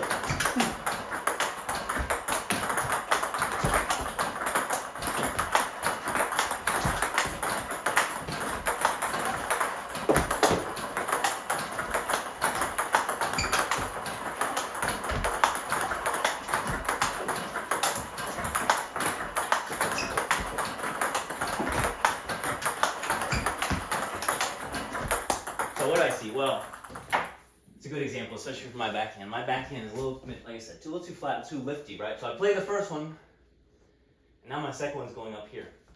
Now I have to play here, over the top. So I gotta play more like Hugo, more like Alexi, LeBron. Not exactly the shirt. This is more like a Felix LeBron shirt, but still. Anyway, same idea on both sides, right? That's why 2 and 2 is important. I feel like I haven't done enough 2 and 2 over time. So I'm going to focus on this a good amount. But yeah. 1, but not 1, 2, 1, 2. Same here, right? It's easy to play 1. Now everything's out of order. Second one's like, no. 1, 2. And then you have to move, right? And so like I said, for me, over time I have to get better incorporating this left foot into my movement, right? So it's not just my right leg taking the left leg for a ride everywhere. That's important. I have sometimes too, I sit over here, left leg down, put my right leg up on like medicine ball, or I don't know what those are called, balance ball, the big ones, the inflatable one, or a chair or a stool or something, right? But basically making sure the weight's on this leg to drive the shot. And there's different degrees of that, right? Like the backhand doesn't have to have a ton of left, right? Some people, it's more like down, forward, right? Using the body hinge, but you have to get back for it.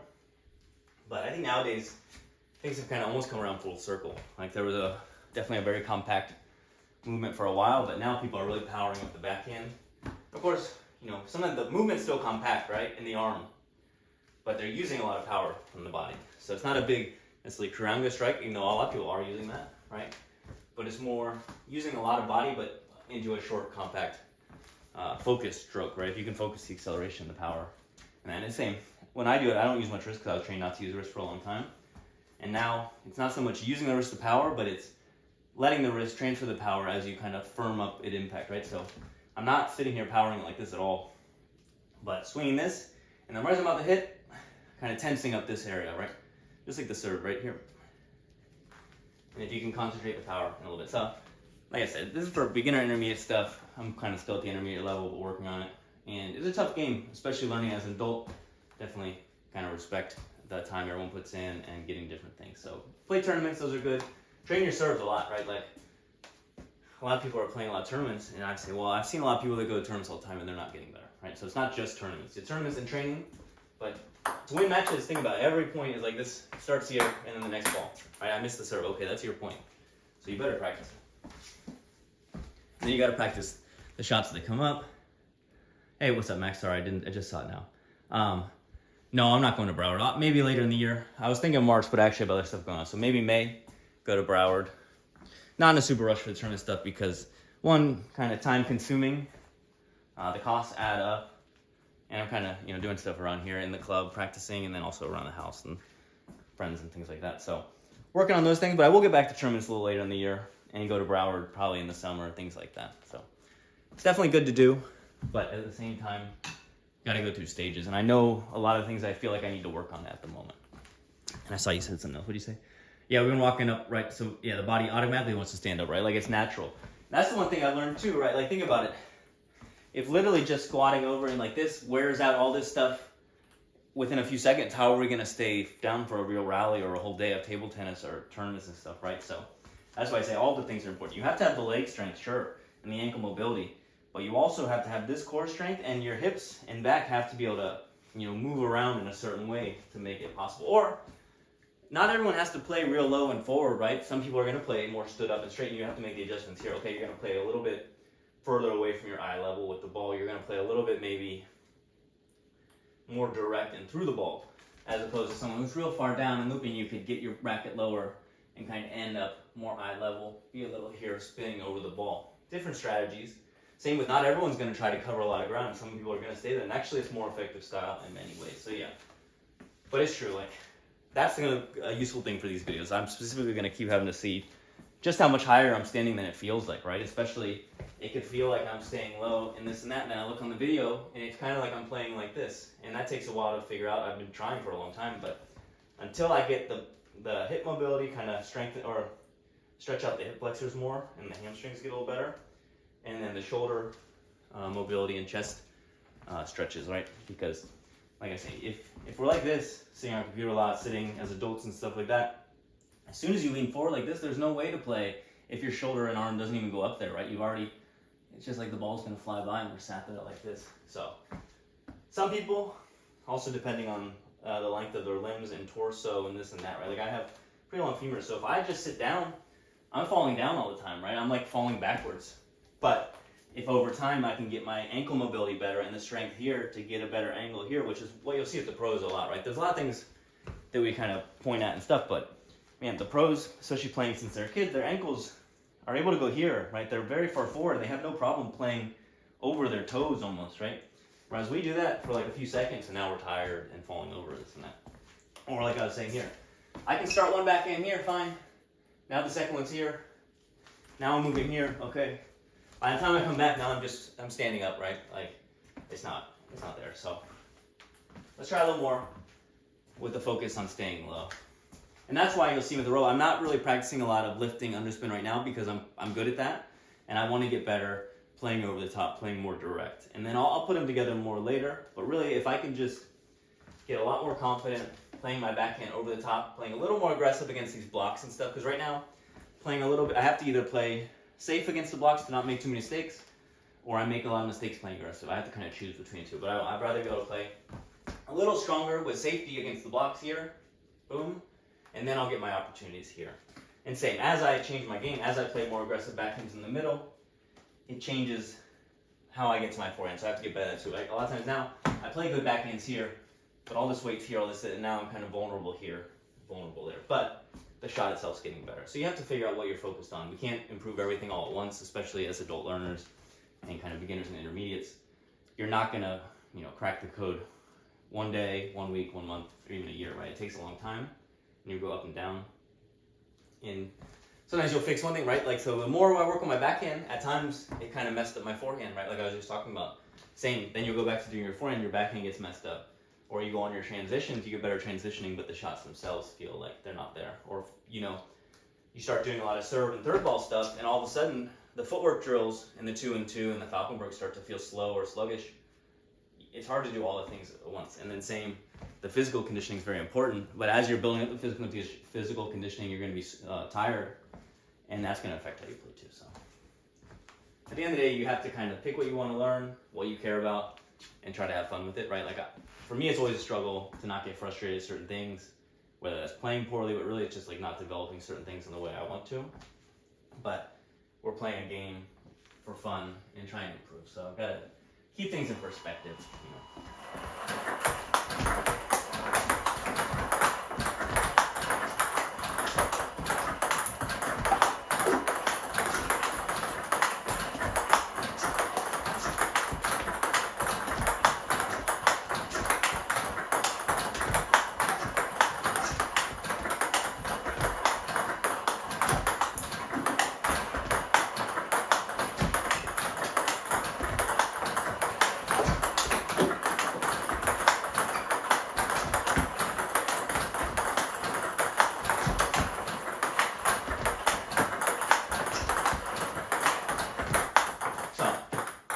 Little improvement there, but you can see too, sometimes a little too stiff, just kind of grabbing it too much here. I got to keep this a little more stable elbow, a little more over the top, and the same here, a little less muscle here, a little smoother.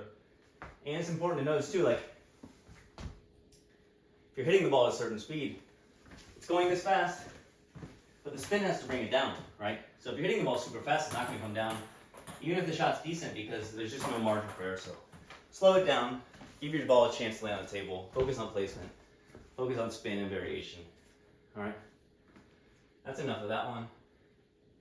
I'll try to set up real quick a backspin, topspin one to my backhand.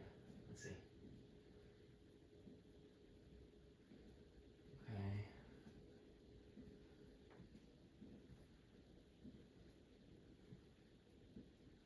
So this should be a backspin ball and a topspin ball in more or less the same spot. Nothing extreme on either side. I should have saved it. I'll have to fix it myself.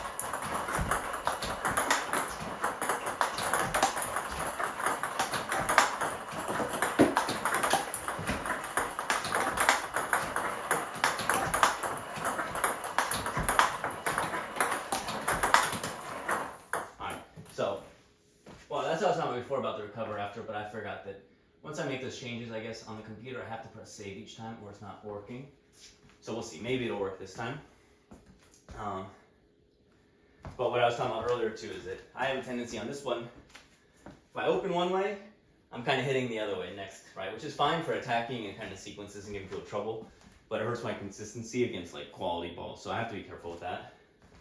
But let's see. I think this will be 2 to my backhand. If I have it programmed right, let's see. Yeah,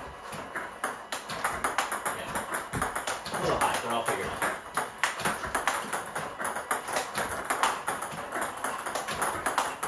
All right, so backspin, topspin, backspin, topspin.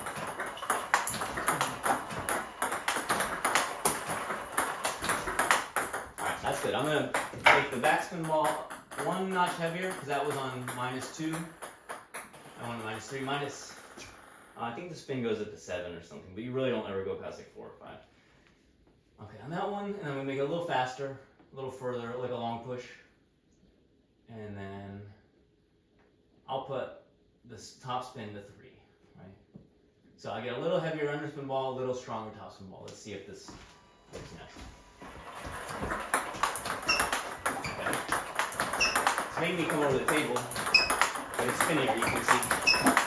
I'll figure it out.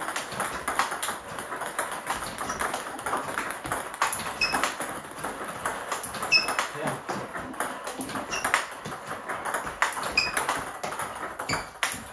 I'm not sure why that ball didn't go further on the table, but let me see.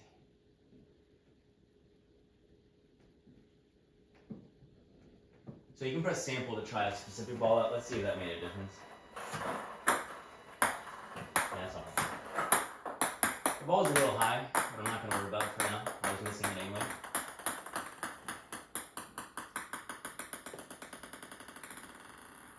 But basically, it's kind of hard with the robot if they do these balls that like sit here over the table. You either kind of really have to go for them, but then what happens is the next ball comes quick, and it's not like super natural, but it's good for practice. So like I said, my goal right now is to play both my shots into the same spot. No changes like this, just one spin, one topspin, and then I'll play more topspins later. But let's see. Yeah, that's fine.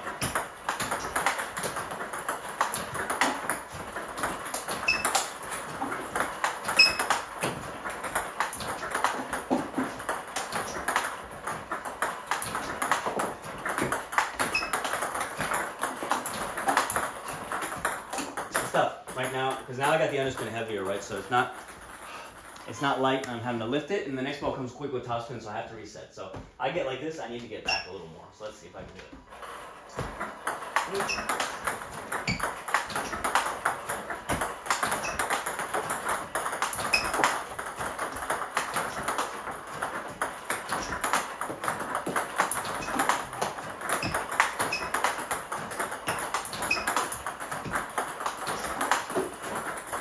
Happy with those balls. I'm going to move the towel over more so I can do what I'm talking about. Because what happens, I make a good lift, but then by the next one I'm slow and it's going to the middle, and then someone's going to jump on me on there. So I want to keep the pressure on their backhand side.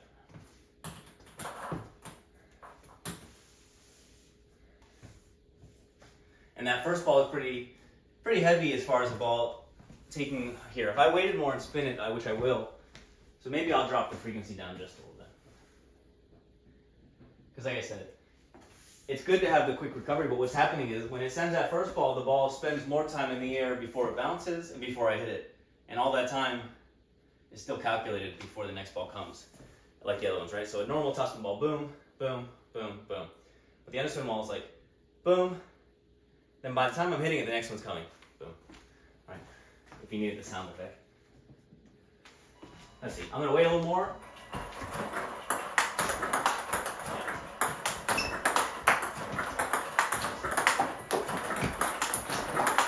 Try to be a little more compact.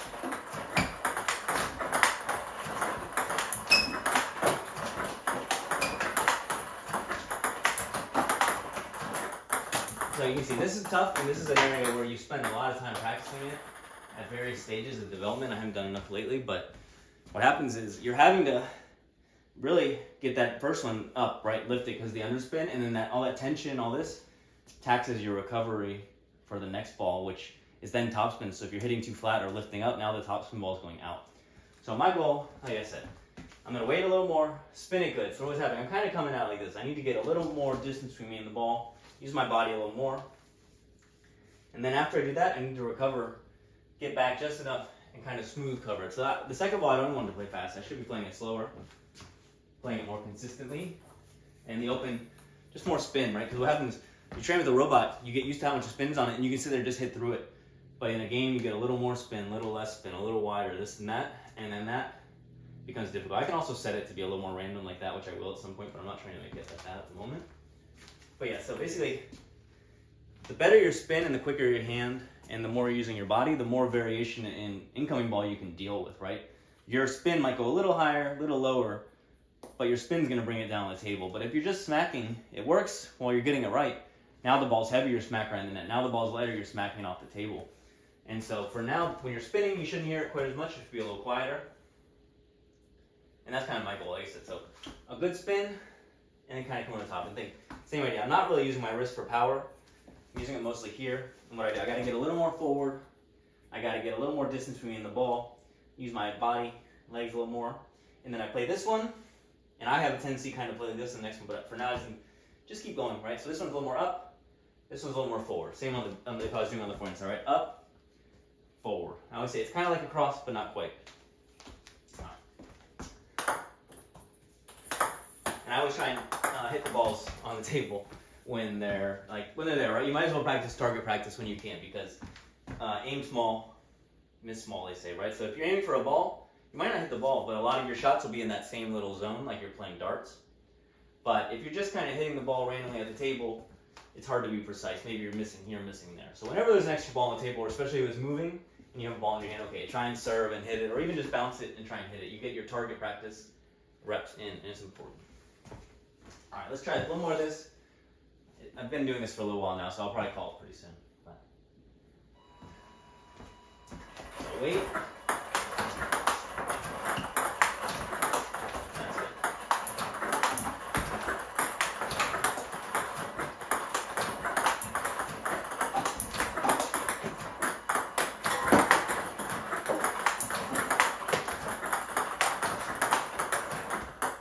So, also what's happening, sometimes when an underspin ball sits up a little higher, it tricks you because you think you can play forward, but if it's still very spinny, you either have to get to it quick and play through it, or let it drop a little more and still spin it, because it's hard to spin it when it's up there.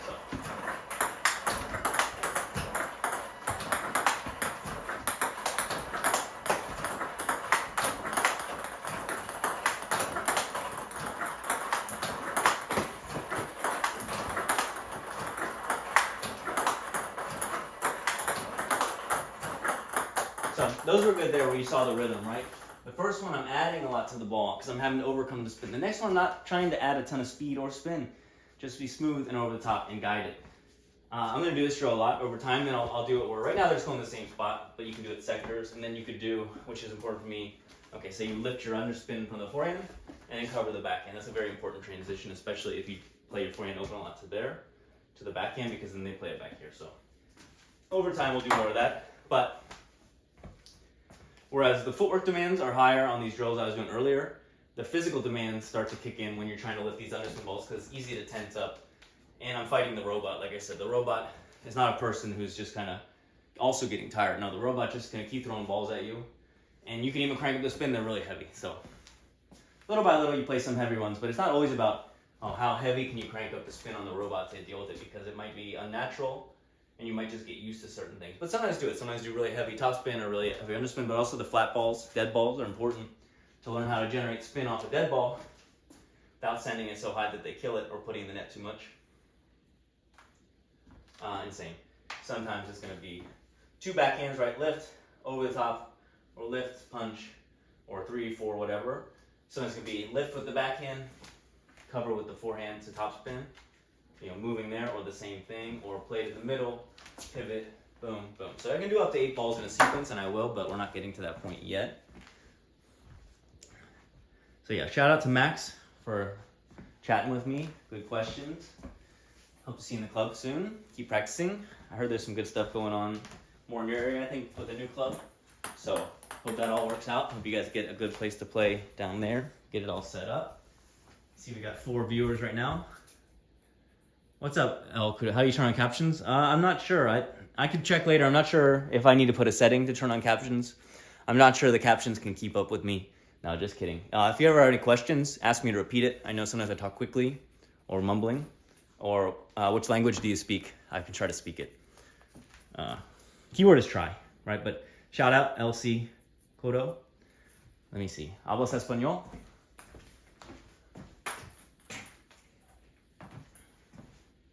So yeah, maybe once the video gets processed and put online, then YouTube lets you do the captions.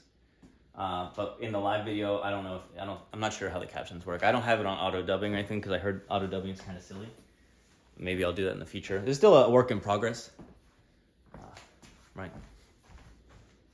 Yeah, so let me know where you're watching from and what you're interested in seeing. Maybe I'll do a little more serving and stuff here. Like I said, I need to check what time it is. I can't because the phone's on here and my computer is full screen. This and that. 5 viewers, what's up? I mean, I was going to take a little break, probably stop, but there's nothing in the rule books that says I have to stop, right? Let me see what time it is. 12:06. Okay, I mean, maximum I got like 15 more minutes, 25 more minutes, hour and 25 more minutes, 6 hours. I'm not sure, right? The maximum, I could stay here forever, but then my other responsibilities would probably fall off. That would be problematic. Let's see. Well, I'll do what I was talking about. How about that? I'll move this one to the forehand side, the underspin ball to lift, I'll make it a little longer because it's annoying me that it's sitting there a little too high on the table. I'm going to try to make the trajectory a little lower. And then the idea here is this will give me a underspin ball to the forehand that I have to lift, and then I have to recover and play the backhand. And that's an important little sequence for me. And for everyone, really. But let's try it. And like I said, you can move the balls around with the software, or you can just click the mirror function to switch the balls around left to right, like a mirror. I think that's where the name came from. Let's see. And then sometimes a little buggy.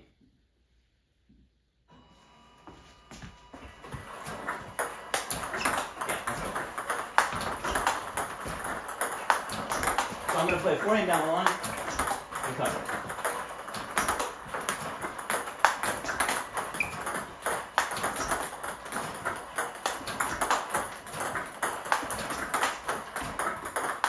So what happens? Well, a lot of times when I play this forehand, I'm standing up too straight. Not only standing up too straight, but I'm getting tilted like this. Then my recovery's off. So what happens? I need to play here, but not stand up straight. Get the lift, stay compact. And then here, like I talked about a million times, I have a tendency, I play my backhand like this. No, okay, here. And this one has to come back, and then just around the elbow, around the outside of the ball. So I'm going to try to play both balls over here because, like I said, right now my focus on my backhand, getting around the ball, using my elbow as a good pivot point, getting around, spinning it, more consistent. And then for the forehand, I'm trying to play this from here, but not standing up straight like this. So I'm going to try to stay low and like here. Yeah, we probably got 15 more minutes, 25 more minutes. Things like that. Okay, thanks, Max. I'll check that out later. I think also what happens maybe when this finishes and then YouTube processes it for like the day, then the captions will be available. But if you guys think it's possible on live videos too, I'll look for it.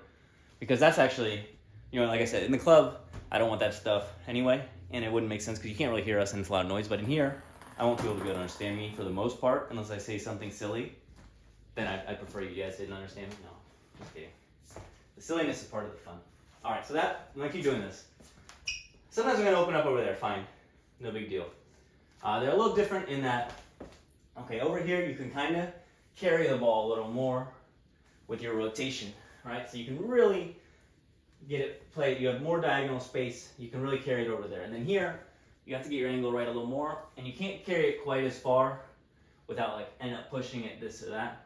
And then same. If you play this shot like this, and then you play down the line just by changing this, it's not enough, right? You have to play here would be diagonal, but then to play down the line, you could either open your stance up, but that's kind of slow, but open your hips up more, and then see, I kind of run into a mobility problem here. But what if I get a little more onto the toes than there. Now I'm open here, the shoulder's here, and then if the ball's here, it's always kind of like you're trying to catch the ball with your offhand, right? So it's bouncing here, catch here, smack. And something I think too, both backhand and forehand, but it's not just about like body position and rotation with this other arm, right? Or same with here. It's like if your field of vision's here with no frame of reference except the ball and your racket, but what about now you got this? This is like a measuring stick, right? So you're here, you're looking, you see the ball's at the palm of my hand, it's at the middle of my forehand, it's here, right? That's the measuring that your brain uses like subconsciously, right? So if you're here, it says the ball's here, ball's here, ball's here. It's like a ruler. Okay, now you know where it is, same here. Maybe you're here, but your brain can say, look, oh, now the ball's here. Okay, we need to get going.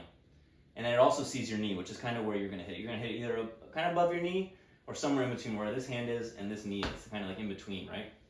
And so that's an extra frame of reference, right? Like a sight, you're aiming a slingshot or something, I don't know. I'm not sure what else you would be aiming. Anyway, the more information, the better. Same with, like they say, when you get low for serve return and stuff. A lot of times you see pros get low, but by the time the serves come in, they've stood back up. But at least this gave them a frame of reference on the table, right? I'm always wondering, like, okay, when you're this low, you're almost like having to look through the net. And to me, if it's like a real thick net, that's not that easy. Anyway, back to our regularly scheduled programming.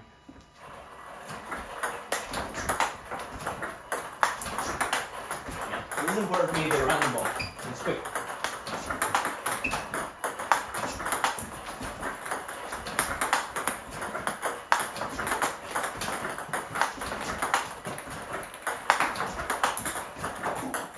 Alright, so what else happens? This is common too, which I like to talk about. I play the forehand open, and my wrist kind of comes up, right? So I'm here, I'm starting good. Now my wrist kind of came up. I'm not powering the wrist, but it happens, right? Now I'm here. Now I'm playing my backhand kind of like this, as opposed to here, getting it back in line with my arm. And that's why you'll see a lot of times after a shot, it's not just that my arm is kind of too straight sometimes, but if the racket's up and the ball just kind of carries it. So you gotta go here, and then get around it a little more. Same here, right? A lot of times play a backhand open. And that's why my second one's like this.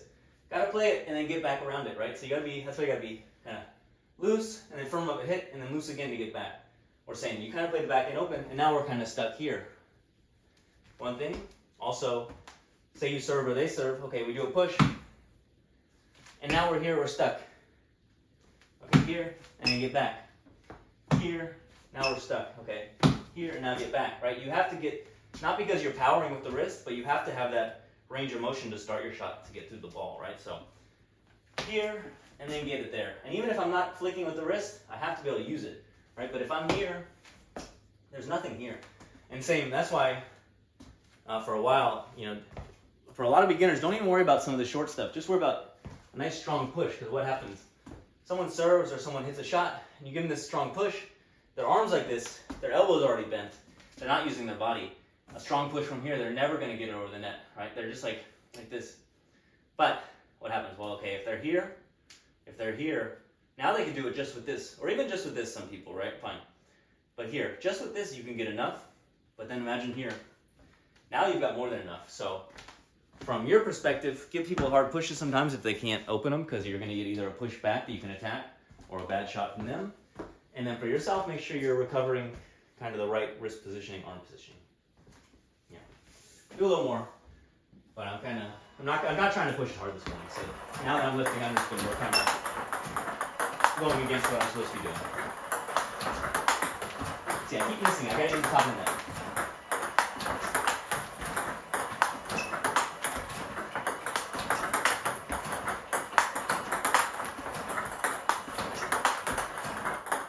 What did I change? Well, I exaggerated what I was talking about. So now I played this, I made sure to drop my wrist, and I made sure to come around the outside of the ball. And when you come around the outside of the ball, you're brushing a little more, you're dealing with the spin, the pure top spin a little less, you're not running right into it if you're on the side of the ball. If you're right here, you're running right into it, and your racket's a little more open. Coming around the side, it's important. Just like for flicking over the table, underspin, real heavy underspin, if you come straight at you have to like open your racket a lot, or come around the side of it more. Then you're not dealing with the pure underspin, and you can also kind of come around the side of it there too. I had a brief moment there where I wanted to do some short balls over the table, but like I said, I don't have the robot calibrated properly for the short balls. I don't really want to mess with it, and it gets kind of frustrating to sit here. Like you'll set up a short serve, and you'll get some that go over, then others just like start clipping the net all of a sudden, right? And then you got 20 balls in a row where it's just clipped the net, and you're sat there like, now you have to pick up all these balls. I think that's really good for today. Thank you, Max, for being here. Thank you, LC Koido. I'll get the caption thing figured out maybe sometime, no promises. I promise I'll do my best, but like in general, not necessarily that. Synthlook, super shout out, first person saying hi from the day from the second league in Poland. So we got a Polish Super League player, got Max, the Sunrise Super League player. We got LC Koido. We don't know exactly where you're from or what language you're trying to get those captions in, but if you let me know, I'll do my best. And yeah, we got the Butterfly Amicus Prime. You got the Butterfly Harimoto Super ALC with Dignics on 9C both sides. I have the links in the description if you want to check out any of these products on megaspin.net. It's definitely the best table tennis website for the US as far as selection and prices. And yeah, you can see I got like glitter on my racket because we play in the rec center, and then every once in a while I like wipe the bottom of my shoes and then wipe the racket, and then glitter like doesn't come out very easily of your racket. So it's not that I bedazzled my racket, it's just that I had no choice. We'll see how much longer these 09Cs last, and then also over time. So right now I'm just kind of keeping it simple, right? Simple exercises, not a lot of power, using my racket. Okay, I used this other one to test out a bit today, but we mostly did this, and that's still my same blade. But I have other blades we can test out, right? I have a Viscaria with a 9C both sides, my old ones. Part of why I like 09C is it lasts a while, but then once it wears out, I just take it off and stick it on some old blade, and you could use it practically forever. Hard sponge, so it's not like it was already bouncy in the beginning. The grip sticks around for a while. And for me, since I'm using 09C both sides of my main racket, it's nice to have other rackets with 09C both sides. I can feel the difference between the blades. right? Because if you're always changing blades and rubbers at the same time, it's hard to get a baseline. You say, oh, this one plays like this, that one plays like that. But if you change the rubbers at the same time, how would you really know? So if I stick 09C on everything, then I know how things work, right? And I also know the different weights, right? Like I said, Harimoto has a slightly bigger blade face. So 09C is like, I'm going to call it a semi-heavy rubber. I used to think it was like a super heavy rubber. Then I saw the weights of other ones too. And I was like, okay, it's semi-heavy because there's some heavier ones that have similar sponges. There's even some with like softer sponges that are just as heavy or even heavier. The computer's working well to control the Amicus for so far. I'm going to try to find that little remote I talked about. I'll try and improve the lighting here and there. It doesn't look so bad. But yeah, feel free to always give me feedback what you want to see as far as certain serves. I'm going to try to make the serve practice a little more interesting. Maybe I can do a different angle here and there. I know I have ways to put more angles on the camera and stuff like that. Okay, let's test out one thing. Let's see if the robot will do the weight function. I don't know if it'll work.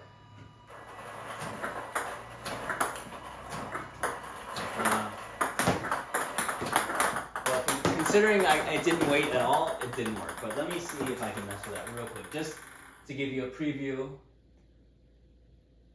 No, it's not going to work. All right, we're not going to worry about that. But like I said, if you have the tablet, and I think that just proved that this won't work, but if you have the tablet that comes with the Amicus Prime, and you click the weight function, you serve a ball, right? 1, 2, it hears it bounce, boom, boom, and then it starts the exercise. You do the drill, and then it waits, hence the name.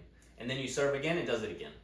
But it only works with the tablet that comes with the Amicus Prime as far as I know. My tablet, that thing started going crazy on me at one point. Like, it would just turn on randomly and start flickering and this and that. I had to, like, just stop powering it, leave it. I was like, this tablet's done.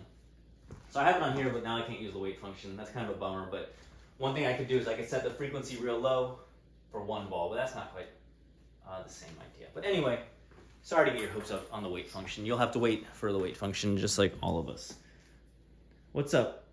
I tried Zyre 3 on Val's blade, the Amiltart, and it's good. His blade is a ZLC blade, so it's a stiff blade, but it has soft like Hinoki wood, which is a good blade. A few players in the club use it that I've seen.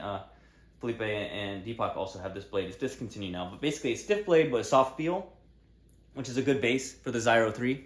And then the Zyre itself is fast, definitely good at hitting direct. Like if I was going to play it, I consider it even like on the backhand side or something, because a little more speed and good grip. It's more like a Tenergy 05 hard mixed with a Dignics 05 with more speed, a little more grip, and a thicker sponge and thinner top sheet. What does that mean? Well, the thicker sponge, thinner top sheet means the ball sometimes explodes off the racket, but every once in a while, if you do like a passive control shot, it seems to hold it pretty well, right? Take some of the pace off. So I don't think it's impossible to slow the game down with Zyre, but I think it's tricky. Playing Zyre on like outer carbon blades like Viscaria and Super Viscaria apparently is quite tough, but I haven't played on those, only tried on Val's. And it's nice. I'm definitely seeing with certain players like him, hitting the ball hard is working well, very fast balls, but also some good spin shots, good variation in the ability to spin and hit. But when there's like a direct trajectory with the Zyre, it's fast. And I've been on the receiving end of it. But one thing I like is that when a real strong shot comes off that rubber and I get my block just right, it comes off my racket really fast too with lots of spin. So I can kind of borrow the power from the Zyre user, right? It's like they invested in the Zyre power and I'm just kind of, I'm returning it where I want. So they're kind of doing, the rubber's doing some of the work for them and some of the work for me. But if you're not in position or you're not ready, the ball's super fast, flying out here, flying out there. But you have to figure out, well, one, if it works for you, but also if your opponent's using it and they're playing real strong shots, okay, what can you do to mess them up? Well, maybe if you play your first shot really spinny, they start to make mistakes when they try and hit because they're going to have a little trouble controlling your spin. Or same, if you play your first shot really low, then they're having to control the arc of the Zyre, which sends the ball pretty far, right? Especially compared to 09C or Dignics 05. It's got a good arc, but it definitely launches the ball a little further, especially on a fast blade like a ZLC. Some players are talking about using it more on inner carbon blades or even like fast all wood blades to kind of slow down the blade, but use the speed of the Zyre. I might try it sometime, but one thing I'm really trying to focus on is not messing around with my actual equipment, my main equipment, because I'm used to this setup. I've been using it about 11 months now, the 09C both sides. And the blade, I'm a little over a year now, 14 months with the Harimoto blades. So I don't want to change because now I'm used to it and I can tell like with training and stuff, it's very important. Just get used to something that's good enough. You know, when I had the Dignics 05, Dignics 80 on here, you say nothing's perfect, nothing's perfect. and I used that for a while. And then once I put this on, I was like, okay, this is almost perfect. Definitely not going to change. Sometimes I want a little more bounce on my backhand, be a little easier, like you saw with the News M55. It's a little easier for me sometimes. A little less grip because sometimes the grippiness of the 09C sends the ball here, or the deadness dies here. But for me, like I said, the demanding things about 09C are things that will make me better as a player over time. But Zyro 3 is definitely promising. A lot of good feedback on that. I think people, in the very beginning, they weren't quite sure how to use it, this and that, but as people get used to it, now they're getting better with it and putting it to use. So I'll definitely try it out more as people have it on different blades and try it out on the Amiltart more. Maybe one day I'll put it on here. The price is obviously expensive, but it's supposed to be quite durable, the most durable of the rubbers. Like I was saying, I like that about 09C. And so it's worth trying, especially for people who hit the ball hard or like fast rubbers and can control it pretty well, or just kind of the fun of playing, right? Some of us are playing stuff a little bit too fast for us, but it's fun to play with or hit fast shots. And also, you know, blade can be fast, but maybe it's stable against real strong shots too. Like a Primorac Carbon is fast, but also it's really good for blocking. So you might have trouble with some touch shots, this and that, but you deal with the fast shots really well, or you send fast shots back at your opponent really well, and that's how you get your points. For me, the same thing. If I play with like Dignics 05, Tenergy 05, well, what's my problem? I like to control certain balls. I struggle to control or slow down the ball on my control shots, and then when I play my big crazy power shots, the ball's all over the place. But the 09C has good control on kind of the soft touches and not passive, but I've gotten good with the angles and the blocks and stuff. That's a good part of my game. I can open with lots of spin or speed. The punches aren't super fast, but they're predictable because of the hardness. But when I make my biggest shots with the 09C, then I unlock a lot of power, and that's what I like, right? I remember when I was playing Tenergy 05, it was like, man, you can play low and medium power shots, have tons of speed and spin easy, right? Boom, boom, it's so easy. The ball looks amazing. But then loading up the biggest shots, the quality's not like going up crazy from a 60% shot, but the control is like all over the place. Same with some of the touch things. So for me, I know I like the harder rubbers. I like the grippiness. There's certain things that aren't like perfect. Like I said, it's a little bit heavy on my blade, so I could go to 1.9, or in the future maybe Zyro on one side, both sides, whatever. But for now, I'm not worried about the equipment thing. That's why I barely even use this other racket with the Newsen and the J1 on it. And I also have a sheet of Zyome C55, the Hugo rubber, or the previous one, and the Helix Platinum Extra Hard that Truls uses, right? I have those in the box, but I just haven't felt like using them because I don't want to mess with my setup at the moment. So right now, I like my 09C both sides. I almost consider it like both the perfect setup, but also like the perfect training setup where any shortcomings, I'll have to make up for in training and improvement. So yeah, awesome questions, Max. Thanks for chatting with me here. Let me know. Are you still using 09C on one side? I'm not sure if you're still with me here in the moment, or I'll check with you next time I see you. But I definitely like 09C. The only thing sometimes with 09C, okay, we talk about the high throw angle, right, and the closed angle. Okay, well, there's two ways to deal with the high throw angle. Close your racket, or you have to play forward, right? So this puts more strain on the body, but now the angle's closed, but it's the same plane as if I'm here, right? A little teapot, pour me out type of thing. So there's different ways to adjust it. Same with, okay, playing here down by the hip with the 09C is tough, right? But if you're a little more forward, or like the shorter players or this and that, they can play over the top already. Or on the backhand side, I think taller players, it's good because think a taller player is already playing it. It's easy to be over the top of the ball for a taller player on the backhand side in particular. Like it's natural. They're already up here, right? I can't make myself taller than I am to demonstrate, but they're already here. So the closed angle is natural to play over the top. I know a couple players, taller players with good backhands that use it, and it makes sense to me. But then on the forehand side, maybe it's awkward for them to be like this because of the wrist angle and this, and maybe they're not playing super forward, but the backhand maybe is natural for them. Like I was saying too, maybe if you're a backhand aggressive player, you're here, and then on the forehand you need something a little flatter hitter, a little more like control looping, and then vice versa. The arc can be a little tough to control against a heavy topspin shot, but you can either wait, let it drop a bit and counter it, which is nice, or catch it earlier and just over the top. The reason I like the 09C is because to play the quick shots off the bounce forward, to me it's the best, right? Because you can close the racket and it grips it and throws it forward, and you can hit the ball and it has a good trajectory, right? If you were to play a ball without it, or a racket without as much grip, and you try to cover, a lot of times the ball is going to slip, and a blade or rubber that's too fast on the initial hit, the ball's going to go long. But for me, 09C makes sense. You can kind of brush loop it, you can power loop it, and you can smack the ball really well, especially like away from the table. If someone sends me kind of like a flattish ball to my forehand, I've gotten real good at just nailing it with a flat shot, kind of like Truls, and I like that. I like the feeling of that shot, right? That's the type of shot makes me feel good about myself. Makes me remember why I keep practicing and improving. So, yeah, you got the 09C. Okay, the Rosanna. Yeah, the Rosanna is really good in my opinion, right? I wouldn't even consider it slow in that sense. Or maybe with the blade it is a little bit, but really, Rosanna is good both sides. I always say Rosanna, Roxa 7, Zion Vega Europe. Those are the 3 rubbers that I think you can put on both sides of any blade. Not any blade, but pretty much any blade developing the game, and it's perfect. Some people use it forever. So that's good. Use the Rosanna. I think that makes more sense because the good parts about 09C, like I said, there's also the challenges, but it's very demanding physically. And so, like I specifically now, I'm kind of exercising and this and that with the idea that like, oh man, I have to get stronger and more powerful to deal with this setup and make the most of it. Same with like the inner carbon, where you have to have a good shot to really get the power to kick in, but when it does, it's good. And same, you need a lot of good footwork and reaction time to play 09C, especially both sides, because you have to get around the ball and cover it. It's like when I played Roxa Z, both sides, it's heavy, and the angle is extreme with the grip. Because a Hurricane has good grip, but since it has a hard, denser sponge without as much speed, you play a little more open. You're not so demanding to get over the top of the ball, and you can kind of spin and this and that.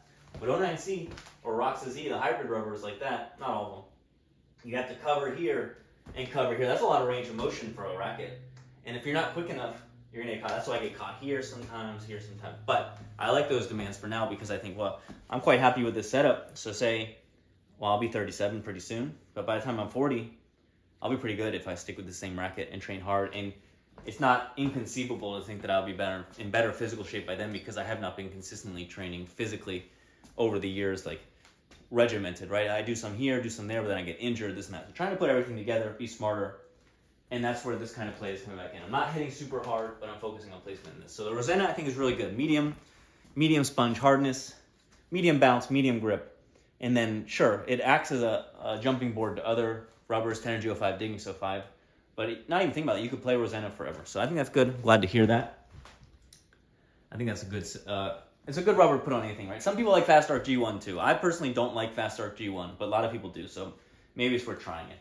But for me, Roxa 7 was always one I recommended for a while when it was more at like $40. Now it's like $48, so it's a little bit more expensive, 20% more. And the Rosanna is like $40 nowadays. So it's hard to beat Rosanna for that price from Butterfly because I like Butterfly stuff. Their quality control is good, durability is good, performance is great. And so you do that, and like I said, it's good to use standard rubbers like that because then you know how to transition from there if you decide to, okay? And then try things here and then try different people's rackets, this and that. But it's like, for example, here, okay, this is my 09C both sides max. These are both max sponge, and this thing's heavier, right? Because the blade's heavier, the rubbers are heavier. Some days I'm going to pull out the short pips racket I have. It's a Fextra 7-ply.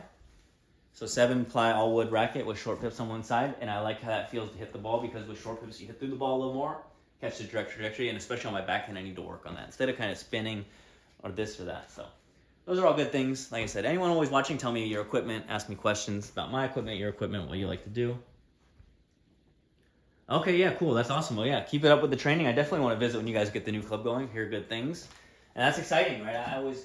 I'm hopeful for you guys because I know, the drive is tough to come up to our club, especially bad weather or traffic. Coming from St. Pete, it's tough even sometimes. So I respect all you guys coming across the bridge and things like that. So yeah, that's cool. Keep up the practice, Max. I'm going to get going now so I can take care of a few things. But yeah, thanks for chatting, Max. Thanks everyone else for being here. I'll give you guys shout outs too because I really do appreciate it. Yeah, keep practicing and I'll check out the club. And that's cool. You got Don there training you. He's always fun to watch. He's I remember watching him play at different times. I really enjoyed it. So yeah, shout out LC Kodo. I'll get the captions figured out, or I'll just speak more clearly. And Simplic. Shout out to Poland. All right, see you, Max. Thanks.